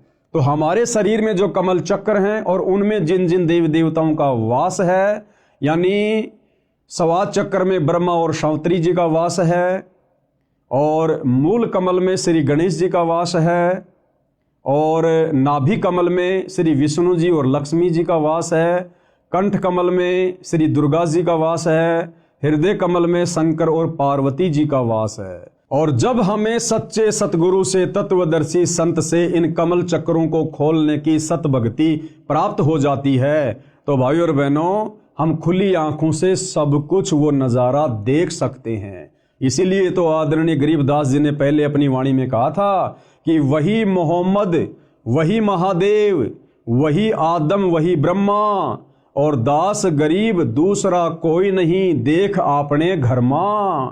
यानी सच्चे सतगुरु से सतभक्ति प्राप्त करके इन कमल चक्रों को खोलकर उसके बाद आप अपनी आंखों से देख सकते हैं कि हजरत मोहम्मद जी कहाँ से आए थे और बाबा आदम जी कहाँ से आए थे। उसके बाद हमारे सारे संशय स्वतः ही समाप्त हो जाते हैं। जैसे टीवी यानी टेलीविजन में चैनल बने होते हैं, जो कार्यक्रम टीवी पर देखा जाता है वह वास्तव में कहीं अन्य स्थान पर हो रहा होता है। वह चैनल पर दिखाई देता है। इसी प्रकार निम्न देव यानी शरीर के कमल चक्रों में जो देवी देवता हैं वह परमात्मा अपने अपने लोकों में होते हुए टीवी चैनल की तरह कमलों में दिखाई देते हैं। जैसे सूर्य प्रकाश ऊर्जा यंत्र सोलर सिस्टम पर सूर्य का प्रकाश पड़ने से उसमें ऊर्जा संचित होने लगती है, इसी प्रकार मंत्रों के जाप से कमल खुल जाते हैं। जिस प्रकार सूर्य हमारे से कितना करोड़ों किलोमीटर दूर है और आजकल वैज्ञानिकों ने एक सोलर सिस्टम बना दिया, सोलर पैनल, और जैसे सूर्य की किरणें उस सोलर पैनल पर गिरनी शुरू होती हैं, नीचे इन्वर्टर से बैटरी चार्ज होनी शुरू हो जाती है, वो लाइट जमा होनी शुरू हो जाती है। इसी प्रकार जब हम सच्चे सतगुरु से सत भक्ति प्राप्त करेंगे तो भाइयों और बहनों, ऊपर के लोकों में बैठे हुए देवी देवता और उनके नज़ारे हमारे शरीर के कमल चक्कर में बने हुए, जब वो कमल चक्कर खुल जाते हैं हम बखूबी देख सकते हैं, सारी सच्चाई से परिचित हो सकते हैं। जैसे सूर्य प्रकाश ऊर्जा यंत्र यानी सोलर सिस्टम पर सूर्य का प्रकाश पड़ने से उसमें ऊर्जा संचित होने लगती है, इसी प्रकार मंत्रों के जाप से कमल खुल जाते हैं। उससे पहले मुरझाए रहते हैं, यानी जब तक वो कमल चक्र नहीं खुलते हैं, हमें सत भक्ति नहीं मिलती है, तब तक वो मुरझाए रहते हैं। जिस प्रकार से फुटबॉल होती है और फुटबॉल के अंदर उसका एक वो ब्लेडर होता है, जब उसमें हवा नहीं होती है तो मुरझाया हुआ होता है, और जब उसमें पाइप लगाकर हवा भर दी जाती है तो वो बिल्कुल गोल मटोल हो जाती है और उसको जरा सी हाथ से मारते ही बहुत ऊपर तक जाती है। तो इसी प्रकार जब हमें सच्चे सतगुरु से सत भक्ति प्राप्त हो जाएगी तो धीरे धीरे हमारे शरीर में बने कमलों में जो ये इनके जो द्वार हैं, ये धीरे धीरे फिर सत भक्ति के प्रभाव से फूलने शुरू हो जाते हैं, खिलने शुरू हो जाते हैं। इसी प्रकार मंत्रों के जाप से कमल खुल जाते हैं, उससे पहले मुरझाए रहते हैं। कमल खुलने के बाद प्रत्येक देवता की शक्ति साधक के अंतःकरण यानी आत्मा पर प्रभाव डालने लगती है, जिससे भक्ति संचित होने लगती है। संत गरीबदास जी ने सूक्ष्म वेद में बताया है, उसमें कहा है कि तीनों देवता कमल बसें ब्रह्मा विष्णु महेश, प्रथम इनकी वंदना सुन सतगुरु उपदेश। यानी सबसे पहले जो सच्चा सतगुरु होता है वो इन्हीं कमल दलों में बैठे देवी देवताओं के सत मंत्र देता है, सत भक्ति देता है। जो तीनों लोकों के स्वामी हैं, ब्रह्मा विष्णु महेश है, साथ में गणेश जी हैं, दुर्गा जी हैं, सतगुरु रामपाल जी, सबसे पहले शरीर में बने कमल दल इनको खोलने के लिए इन्हीं देवी देवताओं की सत भक्ति वाले सत मंत्र देते हैं, जिनके प्रभाव से मात्र 4 महीने में हमारे कमल चक्रों के द्वार खुलने शुरू हो जाते हैं। ये कमल चक्र खिलने शुरू हो जाते हैं, दूसरा कोई तरीका धरती पर नहीं है। और कहते हैं उसके बाद फिर आगे सतगुरु के उपदेश सुनते रहना, सतगुरु के सत्संग सुनते रहना। उसके बाद फिर हमें पता चलेगा कि ब्रह्मा विष्णु महेश की भक्ति तो बहुत ही निम्न स्तर की है, ये तो शुरुआती भक्ति है, इसके ऊपर तो और बहुत सारी परम शक्तियां हैं। फिर आगे हमें सतगुरु रामपाल जी से उनके भी सत भक्ति मंत्र मिलेंगे, उनके द्वार खोलने के भी मंत्र मिलेंगे, और जब हमें सारी प्रोसीजर मिल जाएगी तब हम उस परमपिता परमेश्वर परम अक्षर ब्रह्म के परम धाम में जाएंगे, सतलोक में जाएंगे। तीनों देवता कमल बसै ब्रह्मा विष्णु महेश, यानी मुसलमान सिख ईसाई जैनी बौद्ध सबके शरीर में इन देवी देवताओं का वास है। और प्रथम इनकी वंदना यानी सतगुरु जो मंत्र देगा उस आधार से हमने इनकी वंदना करनी है, इनकी पूजा नहीं करनी। पूजा तो केवल एक परमपिता परमात्मा की करनी है, लेकिन सतगुरु हमें जो प्रोसीजर देगा यहाँ से पार होने की, उसमें शुरुआती प्रोसीजर है ब्रह्मा विष्णु महेश की साधना करना, इनकी भक्ति करना, और पूजा हमने साथ साथ में परम अक्षर ब्रह्म की ही करनी पड़ेगी। प्रथम इनकी वंदना, फिर सुन सतगुरु उपदेश, फिर आगे का ज्ञान सतगुरुदेव जी बताते हैं। अर्थात श्री ब्रह्मा जी, श्री विष्णु जी तथा श्री शिव जी तीनों देवता हमारे शरीर में बने कमल दलों यानी कमल चक्रों में बसे निवास करते हैं। इसलिए सर्वप्रथम साधना स्तुति इनकी करनी होती है। इनसे ऊपर की साधना तत्वदर्शी संत यानी सतगुरु से सुनो, फिर सुन सतगुरु उपदेश। आगे क्या कह रहे हैं पूज्य गुरुदेव भगवान? अब सुनो सतगुरु के द्वारा बताई नीचे व ऊपर की साधना का ज्ञान। सबसे पहले हमारे मनुष्य शरीर में, चाहे स्त्री का हो या पुरुष का हो, उसमें कौन से कमल चक्र कहाँ हैं, उन कमल चक्रों में किन किन देवताओं का या देवियों का वास है, अब ये विस्तार से समझाया जा रहा है, बताया जा रहा है। नंबर 1, मूल कमल। इसको मूल कमल कहो चाहे मूल चक्र कहो। मूल कमल में देवता श्री गणेश जी का निवास है। चाहे हिंदू का शरीर हो चाहे मुसलमान का, विश्व में जितने भी मानव शरीरधारी स्त्री पुरुष हैं, उन सब के शरीर की रचना एक समान है। तो मूल कमल में देवता श्री गणेश जी का निवास है। इसकी 4 पंखुड़ियां हैं। इसके प्रवेश द्वार को खोलने का एक मंत्र है, जो श्री गणेश जी की साधना करने का मूल मंत्र है, जिससे श्री गणेश जी तुरंत फल देने लगता है। जीव आत्मा के लिए प्रवेश द्वार खोल देता है। फिर आत्मा स्वादिष्टान चक्र यानी स्वाद चक्र की ओर चलती है, क्योंकि जीव आत्मा को उस लोक में जाना है जिसमें परमात्मा रहता है, जहां जाने के पश्चात भगत यानी साधक लौटकर संसार में नहीं आता है। फिर दूसरे नंबर का चक्र है स्वाद कमल या स्वाद चक्र। इसको स्वादिष्टान कमल चक्र भी कहा जाता है। इस कमल की 6 पंखुड़ियां हैं। श्री ब्रह्मा जी तथा उनकी पत्नी सावित्री जी का निवास है। स्वाद चक्र में किन किन देवी देवताओं का वास है? श्री ब्रह्मा जी का और उनकी पत्नी श्री सावित्री जी का। इसके द्वार को खोलने का मंत्र है, जिसकी साधना यानी जाप करने से यह द्वार ब्रह्मा जी खोल देते हैं। जीव आत्मा फिर ऊपर को नाभि कमल की ओर चलती है। अब भाइयों और बहनों, जब तक हमें इन देवी देवताओं के सच्चे भक्ति मंत्र नहीं मिलेंगे, तब तक ये अपना द्वार जीव आत्मा को आगे जाने के लिए खोलकर नहीं देते हैं। जिस प्रकार भाइयों और बहनों, हम भैंसे को कितना ही भैंसा भैंसा कहें, वो हमारी तरफ पलटकर देखता भी नहीं है। लेकिन उस भैंसे का एक मूल मंत्र है, उसको धीरे से कह दो उड़ रही, तुरंत पलट के देखेगा कहां से आवाज आई। जिस प्रकार एक कुत्ता होता है, हम उसको कितना ही कहें कुत्ता कुत्ता, एक कुत्ता ले रोटी, एक कुत्ता, वो कुत्ता बिल्कुल नहीं देखता। लेकिन उसका एक बीज मंत्र है, धीरे से उसको कह दो त्योल त्योल या तुरंत देखेगा वो कुत्ता, क्योंकि उस वाणी से वो प्रभावित होता है, आकर्षित होता है कि मुझे कौन पुकार रहा है। इसी प्रकार भाइयों और बहनों, वर्तमान में पूरा का पूरा हिंदू समाज, मुसलमान समाज, सिख और ईसाई समाज, इनके धर्म गुरुओं ने जैसे भी शास्त्र विरुद्ध साधना इन भाई बहनों को दी हुई है, इस साधना से हमारे शरीर में बने कमल चक्रों में इन देवी देवताओं के द्वार नहीं खुल सकते।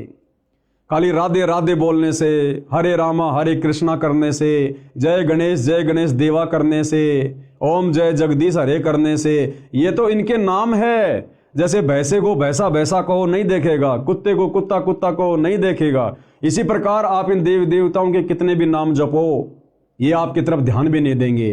परंतु इन देवी देवताओं को पुकारने के, इनको आकर्षित करने के कुछ मूल मंत्र हैं, बीज मंत्र हैं, जो केवल वर्तमान में धरती पर सतगुरु रामपाल जी के पास हैं।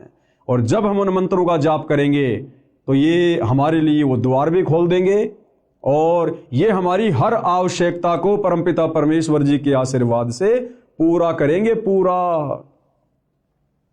तीसरा है नाभि कमल, नाभि चक्र। इसकी 8 पंखुड़ियां हैं। इसमें श्री विष्णु जी तथा इनकी पत्नी श्री लक्ष्मी जी का निवास है।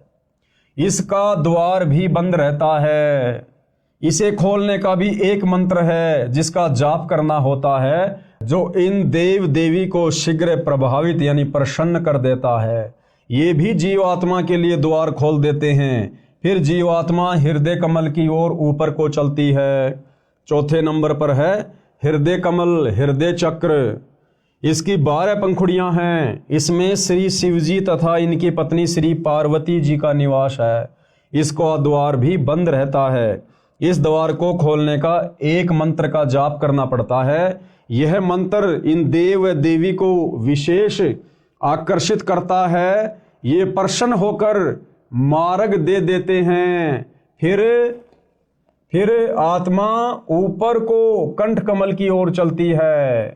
पांचवा चक्र है कंठ कमल। इसकी 16 पंखुड़ियां हैं। इसमें श्री देवी दुर्गा जी यानी अष्टंगी का निवास स्थान है। जो भाई बहन माता जी के नवरात्रि करते हैं, मंदिरों में जाते हैं, जागरण करते और करवाते हैं, इस विधि से तो लाख जन्म भी माता जी प्रसन्न नहीं होती, उल्टा रुष्ट होती है। और ना ही शरीर में बना माता जी का वो चक्र खुलता है। वो कैसे खुलेगा? वो वास्तविक मंत्र क्या है जिसका जाप करने से माता जी शीघ्र हमें लाभ देती है, हमारे ऊपर प्रसन्न होती है, हमारी आत्मा के कल्याण के लिए, मोक्ष के लिए अपने उस द्वार को, चक्कर को खोल देती है। वो मंत्र आज पूरी पृथ्वी पर केवल सतगुरु रामपाल जी के पास है, जिन मंत्रों का हम लाखों की संख्या में उनके भगत रोजाना सुमरण करते हैं। इसका भी द्वार बंद रहता है। इसको खोलने का भी एक मंत्र है जिसका जाप करना होता है, जिससे वश होकर, आकर्षित होकर यानी प्रसन्न होकर श्री देवी जी यानी दुर्गा जी जीवात्मा के लिए द्वार खोल देती है। फिर जीवात्मा ऊपर को, आगे को त्रिकुटी कमल की ओर चलती है। फिर कौन से कमल की यात्रा करती है जीवात्मा? त्रिकुटी कमल की। नंबर 6 त्रिकुटी कमल। त्रिकुटी कमल या चक्र, इसकी 2 पंखुड़ियां हैं। एक का रंग काला है, दूसरी का सफेद है। सफेद में परम अक्षर ब्रह्म यानी कबीर देव संत रूप में विराजमान है, यानी सतगुरु रूप में विराजमान है, सतगुरु उपाधि है।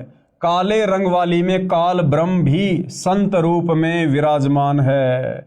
वह भी परम अक्षर ब्रह्म जैसा रूप धारण करता है ताकि जीवों को भ्रमित करके अपने जाल में रख सके। इस स्थान पर पहुंचने के पश्चात जीवात्मा समझो ऐसी स्थिति में पहुंच जाती है जैसे कोई विदेश गया हो और स्वदेश लौटने के लिए एयरपोर्ट यानी हवाई अड्डे पर पहुंच जाता है।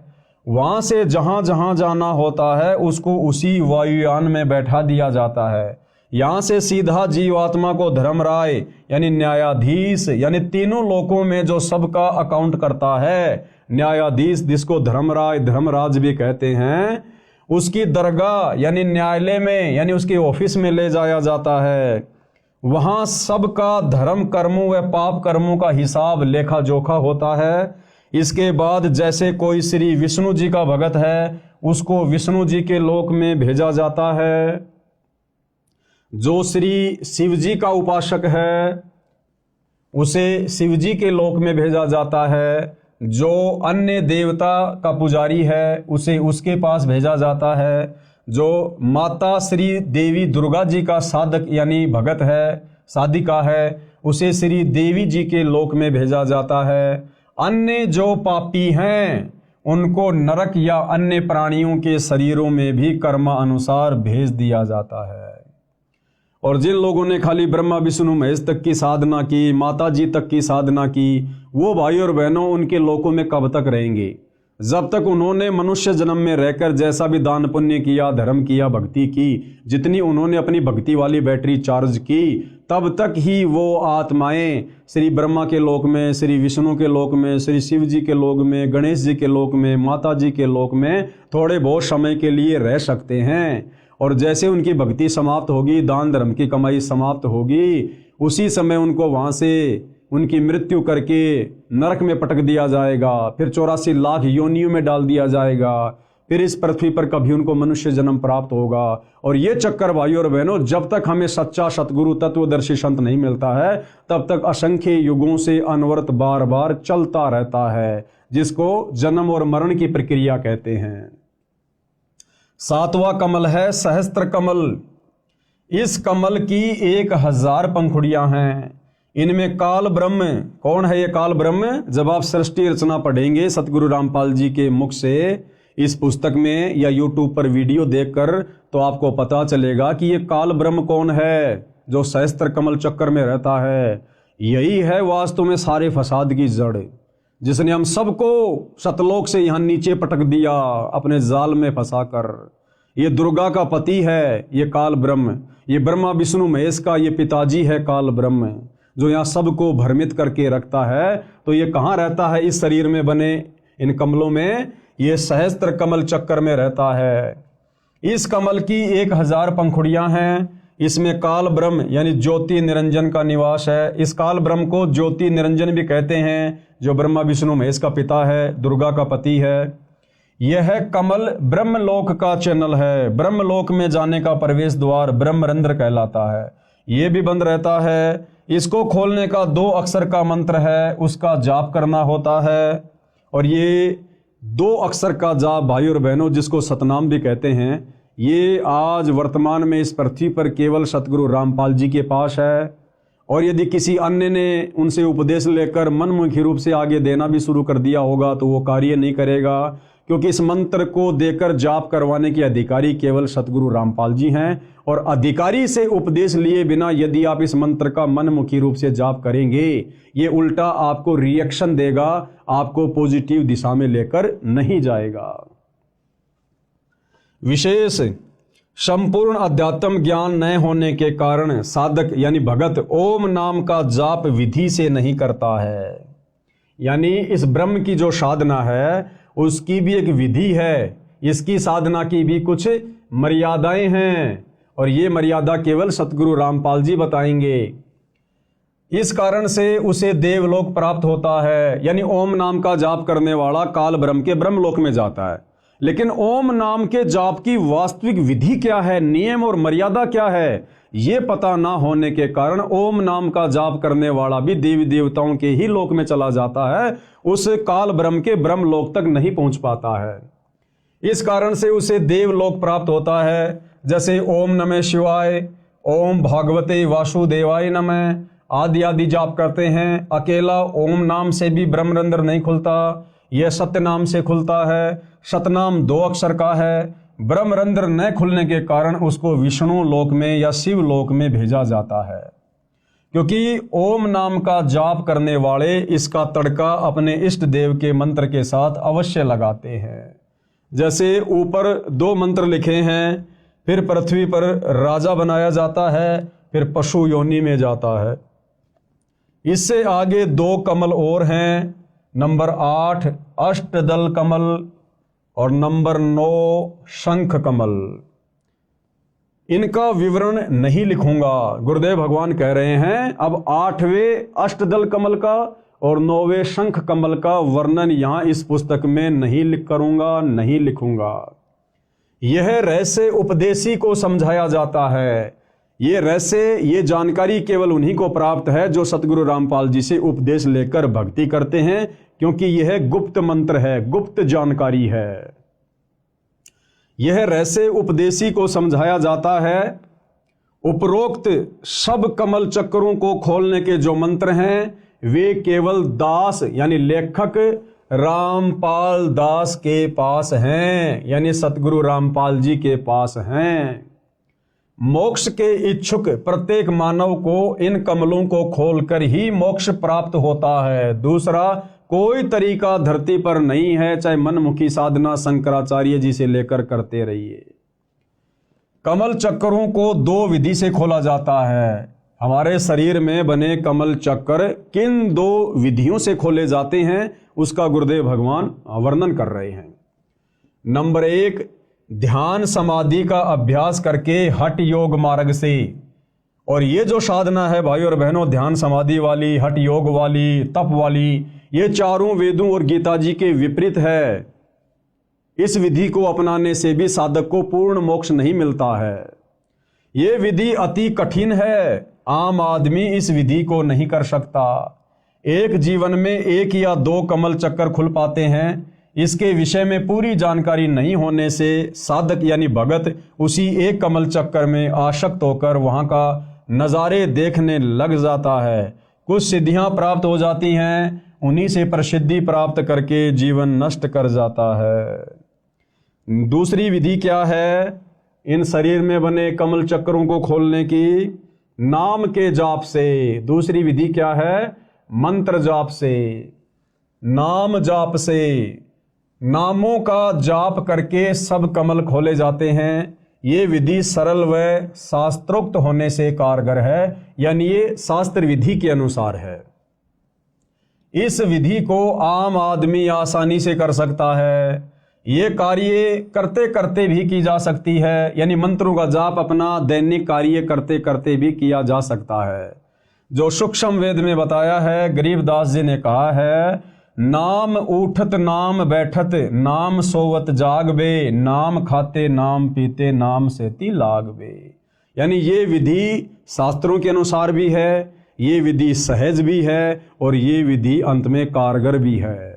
इस विधि से भी हमारे शरीर में बने कमलों को खोला जाता है और गुरुदेव कहते हैं कि इस विधि से जाप आप अपना दैनिक कार्य करते करते भी कर सकते हैं।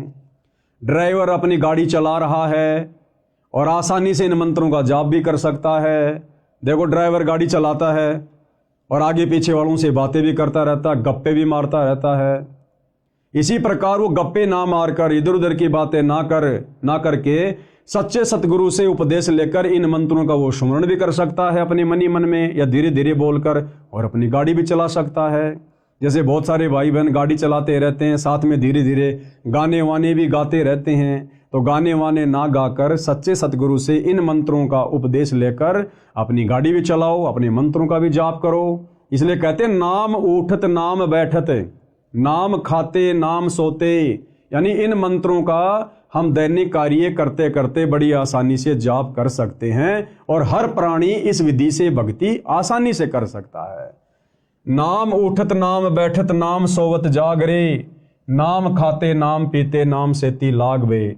यानी उठते बैठते सोते जागते खाते पीते काम धंधा करते करते भी हम ये भक्ति कर सकते हैं। इतनी आसान भक्ति हमें सतगुरु रामपाल जी ने वर्तमान में प्रदान की है।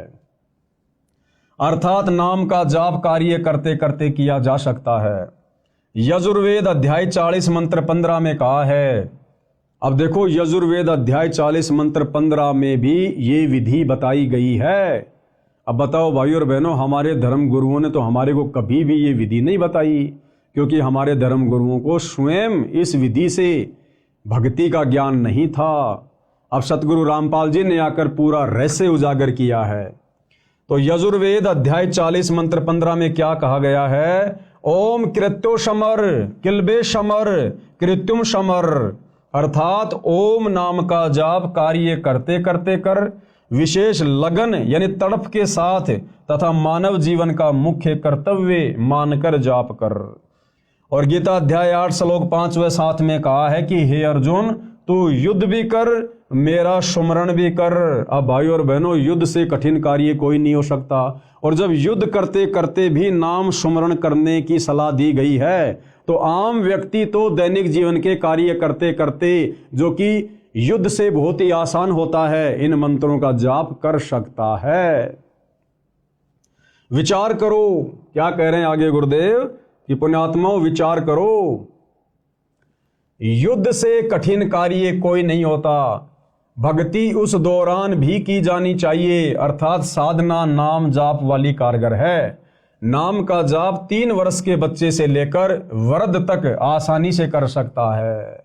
यानी परमेश्वर जी का विधान है कि जैसे ही बच्चा 3 वर्ष का हो जाए, उसको सच्चे सतगुरु की शरण से जोड़ देना चाहिए, उसको मंत्र उपदेश दिलवा देने चाहिए, क्योंकि 3 वर्ष का बच्चा हल्का फुल्का बोलने समझने लग जाता है, और जैसे भी टूटी फूटी भक्ति वो माता पिता को देखकर या उनके साथ साथ में करेगा, तो धीरे धीरे भक्ति की शक्ति उसके अंदर प्रवेश होना शुरू हो जाती है।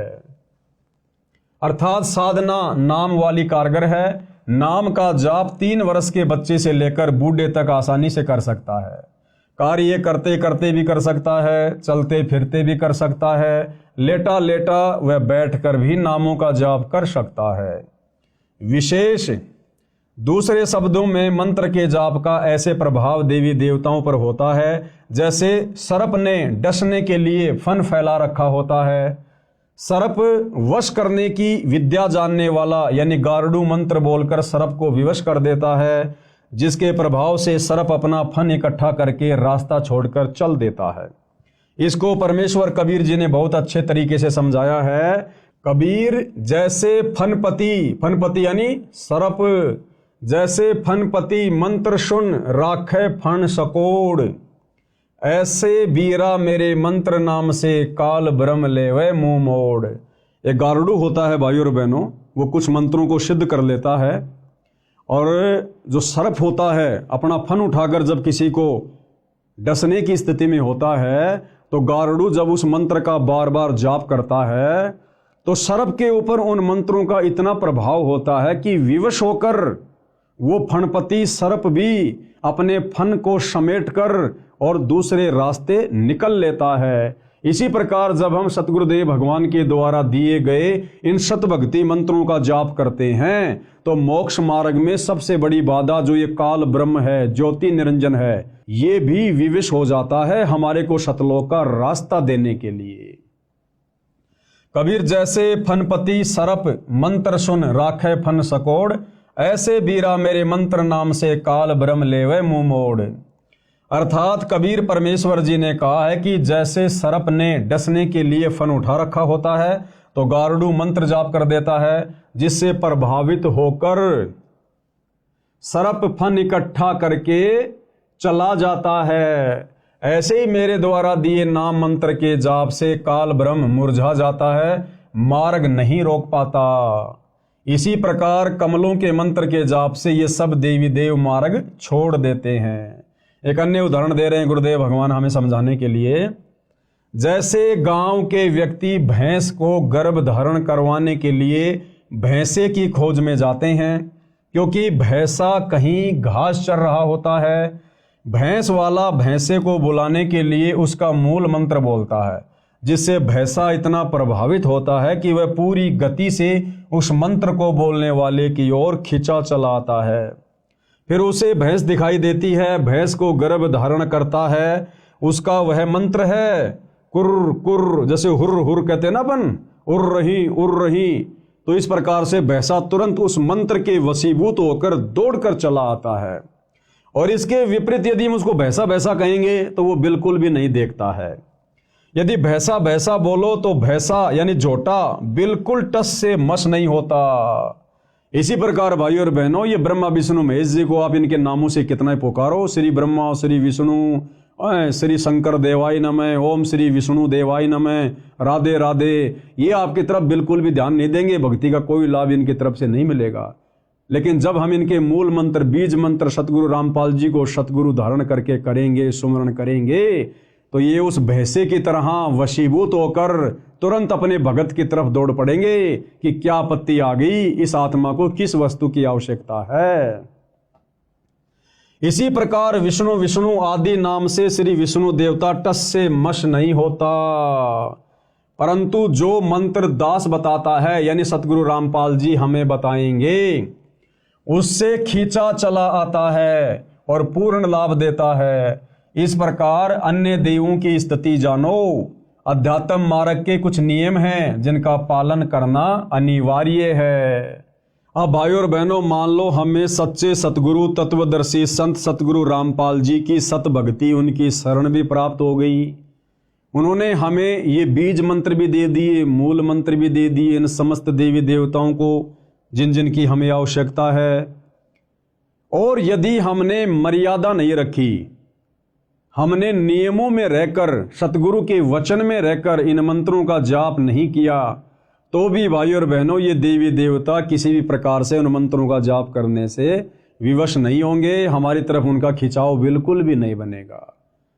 तो इन मंत्रों के प्रभाव को यथावत बनाए रखने के लिए और इन समस्त देवी देवताओं से संपूर्ण लाभ प्राप्त करने के लिए इस भक्ति मार्ग की क्या क्या मर्यादा हैं, क्या क्या नियम हैं, जिनको तोड़ने से, जिनको खंड करने से हमें फिर कोई भी लाभ इन मंत्रों का नहीं मिलेगा। तो प्रत्येक मर्यादा को हमने ध्यानपूर्वक देखना और समझना है। तो क्या कह रहे हैं पूज्य गुरुदेव भगवान? नंबर 1, पूर्ण गुरु से दीक्षा ली जाए। सबसे पहली बात, हम जिसे अपना सतगुरु धारण कर रहे हैं वो सच्चा होना चाहिए, पूर्ण सतगुरु होना चाहिए, इन मंत्रों को दान करने का अधिकारी होना चाहिए। नंबर 1, पूर्ण गुरु से दीक्षा ली जाए। बिना गुरु के किया गया नाम जाप व दिया गया दान निष्फल होता है। कबीर जी अपनी वाणी में कहते हैं, गुरु बिन माला फेरते, गुरु बिन देते दान, और गुरु बिन दोनों निष्फल है, पूछो वेद पुराण। यानी सच्चा गुरु धारण किए बिना हम कितने भी मंत्र जाप कर लें, हम कितना भी दान पुण्य करें, उसका हमें मोक्ष मार्ग में, मुक्ति के मार्ग में किसी प्रकार का कोई सहयोग प्राप्त नहीं होगा। बाकी ठीक, हम जैसा भी दान धर्म करेंगे उसका प्रतिफल हमें परमात्मा अवश्य देगा। जैसे आप देखते हैं भाइयों और बहनों, बड़े बड़े लोगों के घरों में कुत्ते होते हैं, वीआईपी कुत्ते, और वो कुत्ते अपने मालिकों के साथ उनकी गाड़ियों में चलते हैं। गाड़ी का मालिक और कुत्ता पीछे की सीट पर बैठा है और आप और हमारा जैसा एक मनुष्य आगे गाड़ी चला रहा है। यानी इंसान तो ड्राइवर है और कुत्ता मालिक बनकर पीछे बैठा हुआ है। उस कुत्ते के रहने के लिए बढ़िया मकान बना हुआ है। वेटनरी डॉक्टर महीने में, सप्ताह में एक बार उसको चेक करने आता है।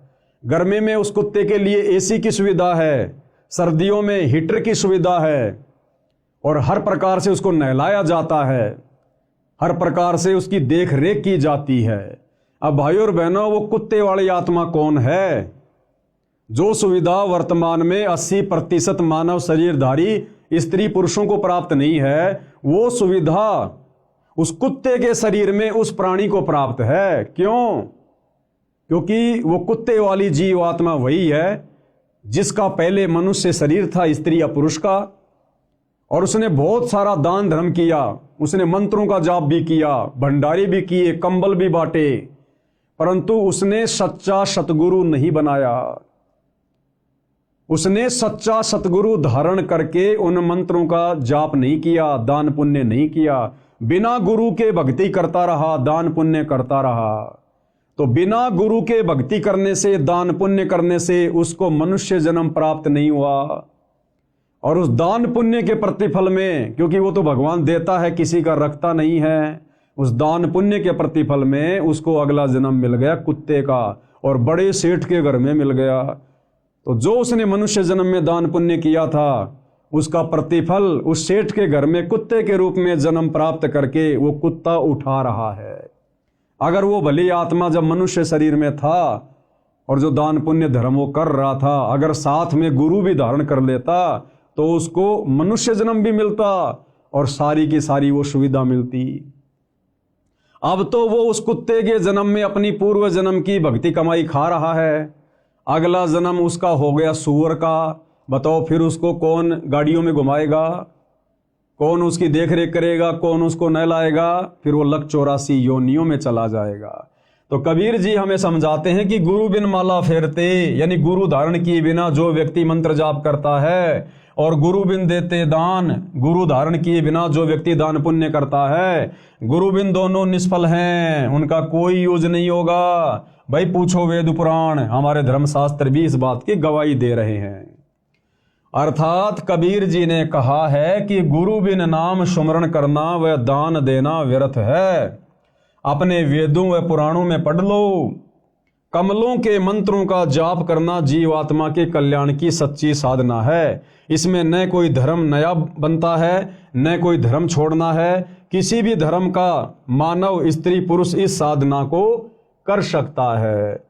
यानी सतगुरु रामपाल जी हमें क्या समझाना चाह रहे हैं कि जो साधना अब आपको वर्तमान में दी जाएगी, यदि आप इस ज्ञान को समझकर उनकी शरण में आते हैं, तो इस साधना को करते समय आपने ना तो अपना कोई धर्म बदलना है, ना आपने अन्य कोई पाखंड और आडंबर करना है। हमने केवल अपनी साधना को चेंज करना है।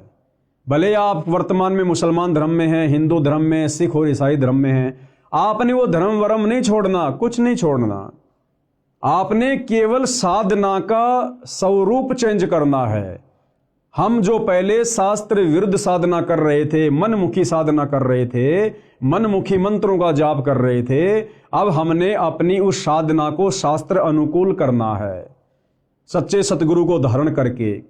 और फिर जो जो नियम और मर्यादा है हमने उनका पालन करना है। फिर हिंदू हिंदू बना रहो, मुसलमान मुसलमान बना रहो, नो ऑब्जेक्शन। हमने केवल साधना चेंज करनी है, धर्म वरम कुछ भी चेंज नहीं करना, क्योंकि धर्म तो असल में फिर हमें समझ में आएगा कि कोई है ही नहीं, केवल एक मानव धर्म है। कमल के मंत्रों का जाप करना जीव आत्मा के कल्याण की सच्ची साधना। कैसे? इसको हम ध्यान से पढ़ेंगे। इसमें न कोई धर्म नया बनता है, न कोई धर्म छोड़ना है। किसी भी धर्म का मानव, स्त्री या पुरुष इस साधना यानी भक्ति को कर सकता है। वर्तमान में अधिकतर हिंदू समाज का कहना है कि रामपाल दास हिंदू धर्म का विरोधी है। ये सबसे पहले लोगों के दिलो दिमाग में आता है कि भाई सतगुरु रामपाल जी तो हिंदू धर्म के विरोधी हैं, वे तो हमारे देवी देवताओं की पूजा छुड़वाते हैं। नहीं भाई, ये हमारी सबसे बड़ी गलत फहमी है। अरे देवी देवताओं की पूजा, ब्रह्मा विष्णु महेश की पूजा सतगुरु रामपाल जी भला कैसे छुड़वा सकते हैं? ब्रह्मा विष्णु महेश की पूजा से, गणेश जी की पूजा से, देवी दुर्गा जी की साधना से तो ये भक्ति शुरू होती है। और इन देवी देवताओं के मंत्रों का जाप तो हम भगत, हम सतगुरु रामपाल जी के फॉलोवर अंतिम श्वास तक करते हैं और करते रहेंगे, क्योंकि हमारे शरीर में इन देवी देवताओं का निवास है, इनका वास है। तो सतगुरु रामपाल जी देवी देवताओं की साधना भक्ति छुड़वाते नहीं हैं, बल्कि इन देवी देवताओं की वास्तविक भक्ति करवाते हैं। जो भक्ति सतयुग में समाप्त हो चुकी थी, जो वास्तविक सनातनी साधना सतयुग में आगे चलकर समाप्त हो चुकी थी, वो साधना सतगुरु रामपाल जी सही तरीके से करवाते हैं। उनके सत्संग सुनते रहिए, पुस्तकें पढ़ते रहिए, एक एक चीज बिल्कुल क्लियर होती चली जाएगी। तो गुरुदेव भगवान उन आत्माओं की शंका का समाधान कर रहे हैं जो लोग कहते हैं कि संत रामपाल जी तो देवी देवताओं की भक्ति छुड़वाते हैं। ऊपर आपको एक चित्र के माध्यम से समझा दिया गया है कि हमारे प्रत्येक स्त्री या पुरुष के शरीर में इन्हीं देवी देवताओं का वास है, और उनके कमल चक्कर खोलने के लिए हमने उनके मंत्रों का जाप करना है। तो सतगुरु रामपाल जी तो उन्हीं का जाप देते हैं शुरुआती भक्ति में, जिसको प्रथम मंत्र कहते हैं। तो वो छुड़वाते नहीं हैं, वो इनकी वास्तविक भक्ति साधना बताते हैं। वर्तमान में अधिकतर हिंदू समाज का कहना है कि रामपाल दास हिंदू धर्म का विरोधी है। श्री ब्रह्मा जी, श्री विष्णु जी तथा श्री शिव जी की भक्ति छोड़ने को कहता है। इस विषय में आप स्वयं विचार करें कि क्या श्री ब्रह्मा जी, श्री विष्णु जी तथा श्री शिव जी की साधना छुड़वाई है या शास्त्र अनुकूल भक्ति बताई है? तो भाइयों और बहनों, शास्त्र अनुकूल भक्ति बता रहे हैं सतगुरु रामपाल जी, तो छुड़वा नहीं रहे। आगे क्या कह रहे हैं पूज्य गुरुदेव भगवान, हमने ध्यान से पढ़ने की आवश्यकता है। सभी धर्मों के मानवों को कर्म फल तीनों देवता ही देते हैं। तीनों देवता ब्रह्मा विष्णु महेश जी, जितने भी मानव शरीरधारी स्त्री पुरुष हैं, जैसे भी वो भक्ति करते हैं, जैसे भी वो कर्म कुकर्म करते हैं, उनका फल ये तीनों देवता ब्रह्मा विष्णु महेश ही देते हैं। अब वो किस विधि से देते हैं, कैसे देते हैं, क्या उसकी प्रोसीजर है, इसके विषय में भाइयों और बहनों ये पवित्र पुस्तक हिंदू साहिबान नहीं समझे वेद गीता पुराण, हम इसके तीसरे नंबर की वीडियो में कल आपको गुरुदेव भगवान के आशीर्वाद से समझाने का प्रयास करेंगे। और आज के वीडियो में हम यहीं पर विराम लेते हैं। कल रात्रि 9 बजे सभी भाई बहन फिर से मुझदास के Facebook page Pawan Das is live पर लाइव जुड़िए। और हिंदू धर्म जिस प्रकार से सनातनी पूजा के नाम पर भ्रमित है, काल के द्वारा ठगा जा रहा है, मनुष्य जन्म को दिन प्रतिदिन बर्बाद करता जा रहा है, हम कल के वीडियो में विस्तार से आगे इस मनुष्य जन्म की उपयोगिता के बारे में जानेंगे, समझेंगे। तब तक गुरुदेव भगवान हम सबको आज्ञा दे, आशीर्वाद दे। बंदी छोड़ सतगुरु रामपाल जी भगवान की जय हो।